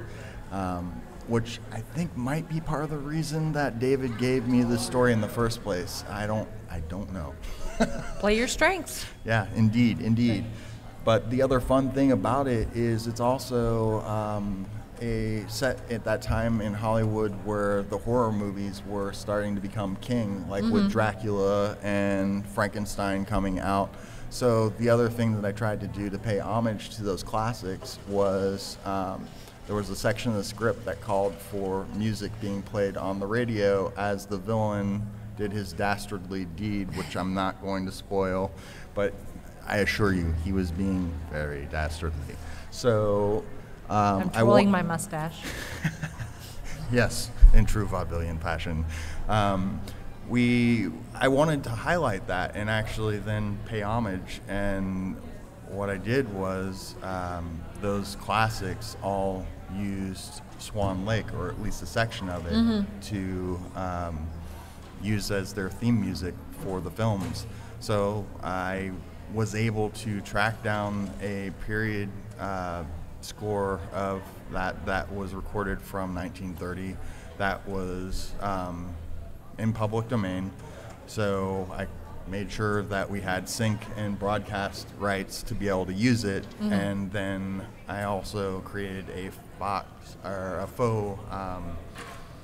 stereo mix of it so that when it's on the radio, it's in mono, and then as it transitions into the next scene, it goes into stereo, and then it also then mixes into these cars on the streets and everything driving by. So it was a nice little fun moment just to pay homage to the 1930s and Universal. Very nice. So, well, we're getting close on our time here, so I guess we'll now get into letting you guys plug all your things. So plug away, pimp yourselves out. Well. Not literally, but yeah. No. Where if you guys have websites or social media, all that fun stuff. If people want to find out more about your work and that sort of thing. Krohn, do you? Yeah, if you want to find me on social media, I'm on basically all of them, and it's very easy. Just look for my name, Nick Krohn, Krohn. No one else wants my name, so I'm easy to find. The new season of the Doctor Who project, I think, is now coming out in the fall. I don't know exactly when that is, and I don't know exactly when my story drops, but I have talked to some of the other authors, and it sounds like it's all going to be really, really good and interesting. I feel very proud to be in good company. Okay. So you should go check them out. And I am likewise on Facebook and Twitter. On Facebook, Russell McGee. I'm in Bloomington, Indiana. I know, hey, a American doing Big Finish. How'd that happen? So yeah, I'm based in Indiana, so if you want to find me, just give me a shout out and say hey. I'll just say real quick, it's interesting, like, when I think Big Finish, I think across the pond. I don't really think of anyone. Exactly. That's what I told them, too. I said, you think Big Finish, you assume they're all in London or Cardiff or something. He's like, no, they've got people that do, work for them all over the globe. Most of it's in the UK, obviously, because most of their the voices are there. All the doctors and companions and everything. But some of the other stuff, like music and that sort of thing, they can outsource that to people that are not necessarily located there. Because all you need is the internet, so to be able to send stuff to them. So, it was a really, really fascinating, thing to hear, and a real awesome conversation. And I think you guys and our listeners will find it quite interesting. And I know Russell is planning on coming to Time Lord Expo in October, so I will see him again. And he's trying to convince Nick to go to Time Lord Expo as well. So hopefully I will get to see both of those guys again in October in Dayton. So yay!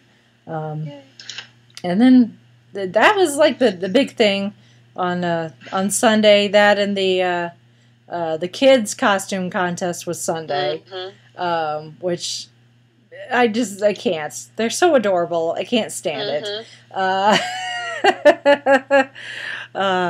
It's just the cuteness abound. Is just tugs at the heartstrings. Obviously, I'm a little partial because one of the entrants I know. Danny, if you guys follow me on Instagram, and I sometimes post it on the Five-ish Fangirls Instagram as well. You've seen me pose with Danny at other events and other conventions. Her mom, Danny, does a lot of Doctor Who cosplays. She's 7. Yes, she's adorable. Her mom makes all of her costumes. Her Rose turned out awesome. She did Rose from the Idiot's Lantern for PopCon. And she plays it up. She totally gets. She loves it. She loves doing the wearing the outfits and being in the costume contest. She did win one of the Judges' Choice Awards. Good. So she was. She would have liked to have won one of the bigger prizes, but. I follow her mom, and Danny did meet a 10th Doctor there. Yes. So you get to have a picture taken, and it was so cool. Yeah. When I ran into they happened to walk by the Podcast City booth about 10 minutes after I had gotten there from doing something. I don't know, going to the bathroom or something. And they'd been at the Who North America booth, and they were looking for 10th Doctor and hadn't seen one yet, and Danny was a bit disappointed. The severe lack of doctors at PopCon. And I told her, I said, well, yeah, there's no Doctor Who guests, and the guests do influence the cosplays you see. Because people tend to cosplay that's something related to a celebrity that they want to see and meet. Hence, the Bulk and Skull cosplay that Chauncey and I did, because we knew we were going to get a photo of Johnny Young Bosch. It needed to be something Power Rangers related. But yeah, they did find a 10th Doctor after I talked to them. So nice. So they had walked out of the vendor hall out into the main convention area. And then I left not long after that to go get lunch, and I saw them, and I'd seen the 10th Doctor. And so when I saw them, I was like, I just saw a 10th Doctor. She's like, yeah, I know, we saw him. Danny saw him and, took off. to go catch it, where she lost it so she could get a picture with the 10th Doctor. So she's adorable, and her mom's super talented with coming up with the costumes for her. So I'm excited to see what they come up with Time Lord Expo, because I know that Danny has been entered into the cosplay contest. And I know her mom told me what she thinks she might do, but hasn't quite decided yet, just in case. She doesn't want to start too soon, just in case Danny has a growth spurt between now and October.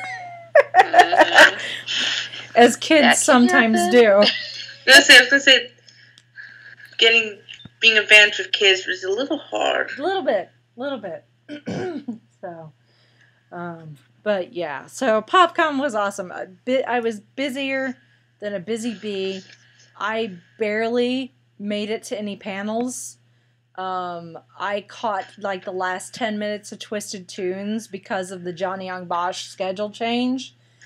His photo op was smack dab in the middle of Twisted Tunes. So by the time I got out of Harley Dash and into Skull, Chauncey was getting ready to show up. We had to go get in line. By the time we got that done, there was like 10 minutes left, and I was like, I'm going to go see if I can catch the end of it, because that was like one of the things that I absolutely did not want to miss. And it was getting to Saturday afternoon. I'm like, I'm going to miss Twisted Tunes. I was so bad. But I did catch the end of it. Thank goodness. And they were doing The Princess Bride. That was a script that they did for Twisted Tunes. And if I only could catch that bit of it, it was the best bit, because it was the Battle of Wits scene. Which is one of the best scenes in the entire movie.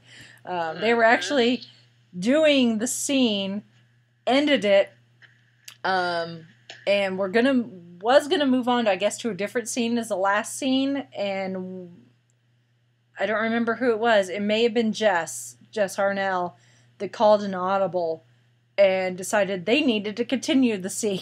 So that's only bit of Twisted Tunes I got to see. So hopefully someone recorded it entirely so I can watch it in its entirety. But when it ended, there was a decent crowd. It wasn't packed, but there was a decent crowd, and there was a lot of cheering and a lot of standing ovation when they were done. So I think now that the people in Indiana know what Twisted Tunes is, I've already seen posts on the PopCon Facebook page with people saying, can we have Twisted Tunes back every year? Can we make this a regular thing? So, people have figured out the awesomeness that is Twisted Tunes.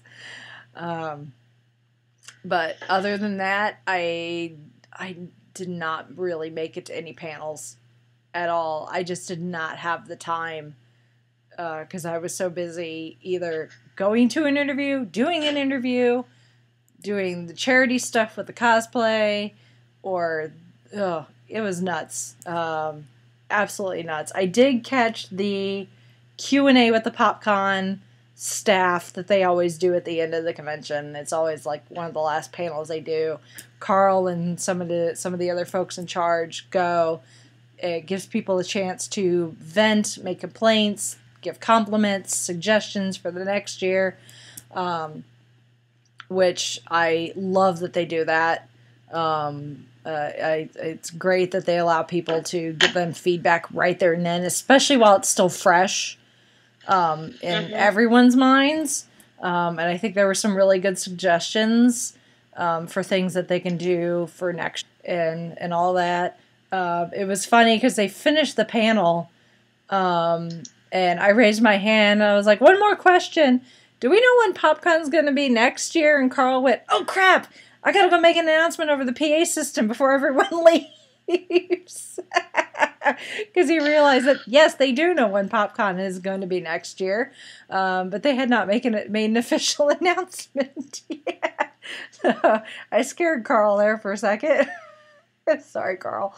But PopCon is going to be essentially a month earlier next year. So June, I think it's 8th, 9th, and 10th, or 7th, 8th, and 9th, or something. Whatever that weekend is in June. June 8th, 9th, and 10th is going to be PopCon next year. So you can mark that on your calendar now. I already have. Thank goodness there are no Marvel movies being released that same weekend, so we don't have any issues there. Thank you, Spider-Man Homecoming. Hold your breath and let's just hope they don't do another Marvel reschedule. Well, considering Infinity War comes out the month before, I think we'll be okay. So I don't see Marvel doing movies back to back in subsequent months. So hopefully we'll be okay. Yeah. So, anyway. I'm just, stranger things have happened where push back, push forward. Yeah. Yeah. That is true. Speaking of Stranger Things, one thing I forgot to mention. Segue there. I meant the Netflix show, not Stranger Things Have Happened, although that still works.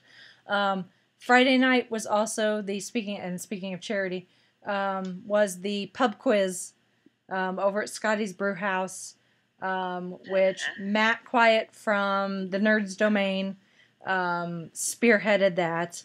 And it was a group of teams comprised of podcasters, and there were also teams of non-podcasters. The podcast teams paid a entry fee, and that all got pooled together. And then whichever podcasting team won, that money would get donated to the charity of their choice. So our team started with just Chauncey and I, because everyone else I knew that would have been on my team were like, I'm old and want to go home. Because it didn't start till 9, and I didn't get home till after midnight, so so I could kind of see that. But we did have some random people that weren't podcasters but happened to show up, that joined us at our table and became our other teammates, which was good because there were a lot of questions I had no idea the answers to. I think we ended up coming in 5th out of 8 teams, which is not bad. Good. Not bad. Nope. Was it all kind of pop? Was media, or was it a whole range? It was. Each round had a theme, but then most of the questions had something either related to PopCon or PopCon guests, either celebrities or YouTube guests or whatever. There was an entire round dedicated to nothing but questions about Troma. Oh boy. Which we wouldn't have gotten any of the answers right, except for one of them I knew the answer to because it was something Lloyd happened to mention in our interview. Nice. So we got one question right in that particular round. So for as much as I think I have useless pop culture trivia in my head, that was a wake up call in how much I just don't know.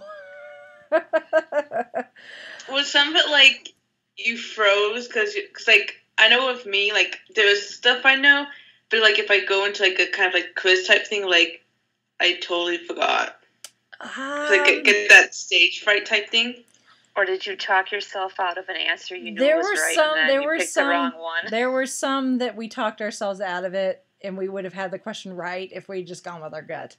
Oh, I hate that when that happens. Yes.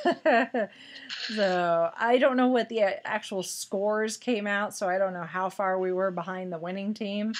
But I would imagine it was quite a bit, actually. So, but I guess I could ask Matt, next time I see him, and he may tell me, but I really don't care, actually. So it was fun. It was a different, unique thing to do for for a convention. The food was really good. So if anyone's got a Scotty's Brew House near them, if they've got it on the menu, I highly recommend the bacon mac and cheese burger It's exactly what it sounds like. It's a burger with good. bacon and macaroni and cheese on it. It was awesome. Sounds like a good combination. So yeah, and it was for charity. So it's like, yeah, we didn't win, but I know that the money that I paid into it went to a good cause anyway. So, but that was fun. That was right after the podcast award, so we had a nice little podcasting evening on Friday evening. So anyway, that's PopCon in a nutshell, essentially. That's pretty much how it was. It was a lot of talking, whether I needed to be talking or not. Part of it was the sheer amount of talking. Part of it was Friday and especially Saturday, which Saturdays are always your busiest days at conventions. It was just plain loud in the vendor hall, so I had to yell a lot and therefore strain my voice more than I probably should have. So that's something I'm going to need to keep in mind going forward is, if someone's standing right next to me, I probably don't need to be yelling, but I kind of felt like I needed to just because of the sheer amount of noise. And a lot of that was just because of where I was. The ICA booth area being right next to the 501st and the Rebel Legion and all their sound effects. And right beyond them was actually the robot campers things that they do with like the students, the STEM students and like the local high schools and junior highs where they build their own robots and can like battle them and do things with them. So that generated a lot of noise. And then the Podcast Indie booth was just down the aisleway from the stage where the Indiana Lightsaber Academy was doing demos, and actually they were doing yo-yo championships, a yo-yo championship with people doing tricks on yo-yos, and so they were playing a lot of like music to go with it. And then right next to that was the YouTuber stage where they were doing the meet and greets for the YouTubers. And every now and then there would just be this wave of screams coming from that general vicinity. And I was like, oh, I bet some YouTubers just took the stage. So if I had been in other locations, I probably wouldn't have felt like I needed to yell as much. But just based on sheer location, I just felt like I was competing with all of the din surrounding the areas I was in. So we'll see how it goes next year. I do want to ask Carl, though, next time I see Carl, if Podcast Indie has a booth again and Troma comes back, can we be booth buddies again? That worked out well. I kind of want to share a wall with Troma again. So. They need their disembodied They head. do. They're like, that's a thing now. So, I got to be the disembodied head of Troma. So. Anyway. So that was PopCon 2017. Hopefully, all of our listeners enjoy the interviews that I conducted over the weekend and maybe hear, something new and discover something new. Obviously, I would put links to all the people I interviewed, their relevant websites in the show notes. So Troma and the Indiana Cosplay Association and Greg Grunberg and and Big Finish. Just in case you don't know where to find Big Finish, I guess. All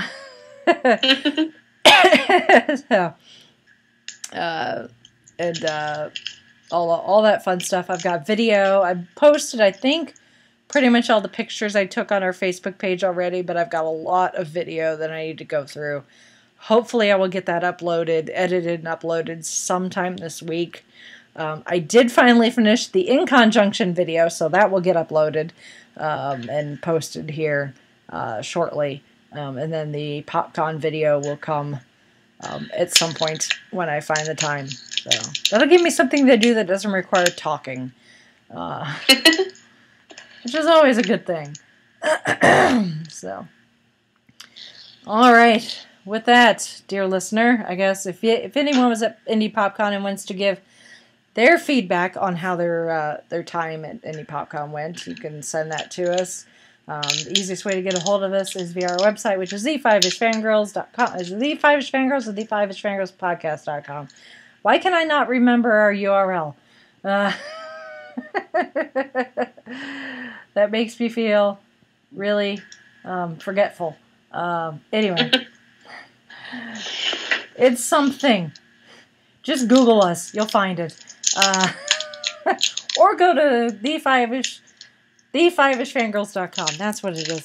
Or you can go to our Facebook page. That's always good, too, because we're really active on Facebook. We post all sorts of things, like pictures from conventions and memes from Robert Downey Jr. and fun stuff like that. So you can always contact us by any of those channels. Please, if you're not already, subscribe to us on iTunes or Google Play or Stitcher, wherever you get your podcasts. We can be found on all those. Please rate us and leave a review if you would like.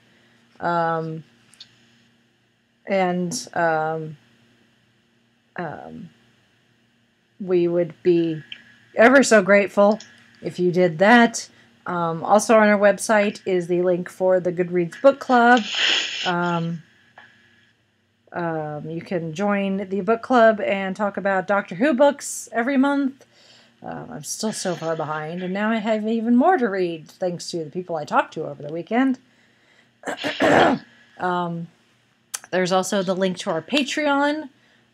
So if you'd like to support us in a monetary fashion, you could do that via Patreon. Our Patreon supporters are awesome. We are very grateful for those of you that give us some of your hard-earned money every month. If you don't want to become a monthly supporter, that's fine. That's cool.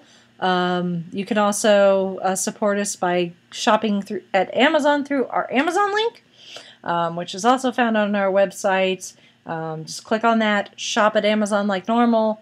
Whether you're Prime member or not, it doesn't matter. And Amazon gives us a little kickback. It doesn't cost you any more. And please remember that whether you support us through Patreon or through Amazon, that the money we make from that obviously goes back to helping keep the show going, but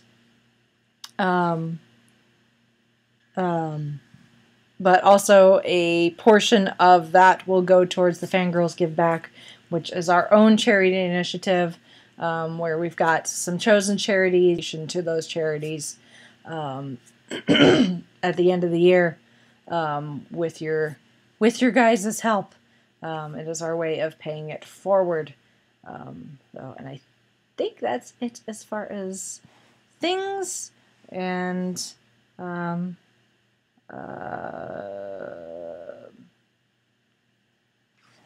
think that's it. My brain is shot. I'm still tired. My voice is going. I need to stop talking. So I think with that, we shall sign off for this week. This is Brittany in Bethlehem saying goodnight. This is Holly from Wisconsin saying good evening. And this is Rachel in Indianapolis, Indiana. I'm the disembodied head of Troma Entertainment. Woo! Unofficially.